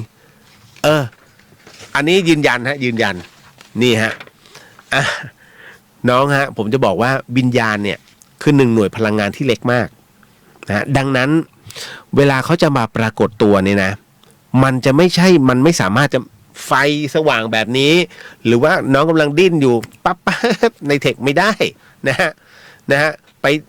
วิญญาณไปโผล่ที่ตะวันแดงไม่ใช่แล้วล่ะอันนั้นไม่ใช่แล้วไม่ใช่วิญญาณแล้วล่ะ อะไรก็ไม่รู้เพราะฉะนั้นคือวิญญาณเนี่ยเป็นมันมีพลังงานแค่16จูลฮะซึ่งเล็กมากนะฮะเทียนเนี่ยแสงเทียนเนี่ยยังสว่างเทียบเท่าใกล้เคียงกับดวงวิญญาณดังนั้นถ้ามีแค่แสงเทียนวิญญาณออกมาได้ยังสามารถปรากฏให้เห็นได้นะแต่ถ้าดวงเทียนเยอะๆบึ๊บเป็นพันเงี้ยหมดสิทธิ์ไฟ1 ดวงเนี่ยที่เขียน100 วัตต์ก็คือ100 แรงเทียนเพราะนั้นเทียน100 เล่มแสงสว่างประมาณนี้1 หลอดวิญญาณไม่สามารถมาแล้วนะฮะ เพราะฉะนั้นก็คือเขาแพ้ทางในเรื่องของแสงเพราะตัวพลังงานของเขาเนี่ยมันไม่สามารถที่จะต้านทานพลังงานที่มันเหนือกว่าได้มันไม่สามารถรวมตัวนะฮะรวมกันแล้วปรากฏให้เป็นร่างให้เห็นได้ดังนั้นเนี่ยจึงไม่แปลกใจว่าทำไมวิญญาณจึงมาให้เราเนี่ยได้สัมผัสในรูปแบบที่ต่างกันอย่างเช่นกลิ่นนะฮะมาถึงแล้วเฮ้ยนี่มันกลิ่นตอนที่เขาเพิ่งจะรดน้ำศพนี่หว่าเห็นไหมเฮ้ยกลิ่นทูบมาลอยมาเลยนะฮะนี่ฮะนี่คือจมูกนะฮะตาจะเห็นปุ๊บเนี่ยเฮ้ยแวบๆว่ะใช่ป่ะหรือหูนี่ไงอย่างที่น้องบอกอ่ะเหมือนได้ยินเสียงเรียกนะฮะชื่ออย่างเรื่องแรกอ่ะนะฮะได้ยินเขาเรียกชื่อหูแว่ววะไม่ใช่หรอกมันอาจจะเป็นการเรียกจริงๆก็ได้แต่คุณมองไม่เห็นนั่นคือเขารวมกำลังได้แค่นั้นฮะนะฮะแล้วจากนั้นมาอายตนะต่อมาคือการสัมผัสคุณจะสัมผัสรับรู้ได้ก็ต่อเมื่อเคยไหมไปถึงในที่หนึ่งแล้วเฮ้ยคนลุกว่ะคุณสัมผัสได้นะแต่เพียงแต่คุณไม่รู้วิธีบังคับในการสัมผัสตรงนั้นคนทุกคนมีสัมผัสที่6นะฮะไม่ใช่ว่าโอ้ยคนนี้สัมผัสมึงวิเศษมากเลยไม่ใช่ทุกคนมีสัมผัสที่6แต่คุณน่ะไม่รู้จักที่จะนำมาใช้ดังนั้นทุกอย่างจึงเกิดขึ้นเพราะการฝึกฝนฮะคุณอย่าไปอิจฉาเขานะหลวงปู่หลวงตาทั้งหลายเนี่ย ที่ท่านรับรู้เพราะท่านฝึกทุกวัน ท่านรับรู้แต่ท่านพูดไม่ได้ถ้าพูดปุ๊บเนี่ยแล้วบางคนบอกโอ้อวดอุตรินี่ท่านสุดเรียบร้อยเลยนะฮะปาราชิกทันทีห้ามอวดอุตรินะห้ามอวดวิเศษในสิ่งที่ตัวไม่มีนะฮะแล้วจะรู้ได้ไงว่าตัวไม่มีท่านรู้ของท่านคนเดียวว่าท่านมีแต่ท่านพูดไม่ได้นะฮะแต่เราไปสรุปให้ท่านสุดท้ายเนี่ยนะคือโยนความผิดให้ท่านซึ่งนะตรงนี้เราจะซวยนะเพราะว่าโยนความผิดให้พระผู้บริสุทธิ์นี่แหละเพราะฉะนั้นอย่าไปปรามาสอะไรท่านมากฮะในเรื่องของพระผู้ปฏิบัติดังนั้นเนี่ยรับฟังไว้ผมพูดเนี่ยเพื่อเป็นวิทยาทานนะฮะผมนำมาถ่ายทอดให้กับน้องๆคุณผู้ฟังเนี่ยให้รับรู้ว่าในเรื่องราวบางเรื่องราวเนี่ยเราสามารถรับรู้ได้โดยการอธิบายแต่บางเรื่องราวนั้นอธิบายไม่ได้คุณต้องสัมผัสด้วยตัวเองคุณจะอธิบายได้ไหมว่าเฮ้ยรสชาติอาหารที่คุณทำเนี่ยเฮ้ยมันเป็นยังไง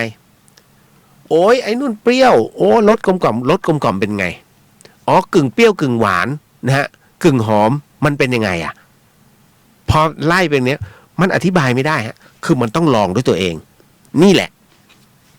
ผมจึงพยายามอธิบายให้น้องๆได้ฟังไงฮะว่าเฮ้ยมันเป็นแบบนี้นี่เองอ่ะทั้งหมดทั้งมวลด้วยประการราชนี้ได้เวลาแล้วฮะคุณ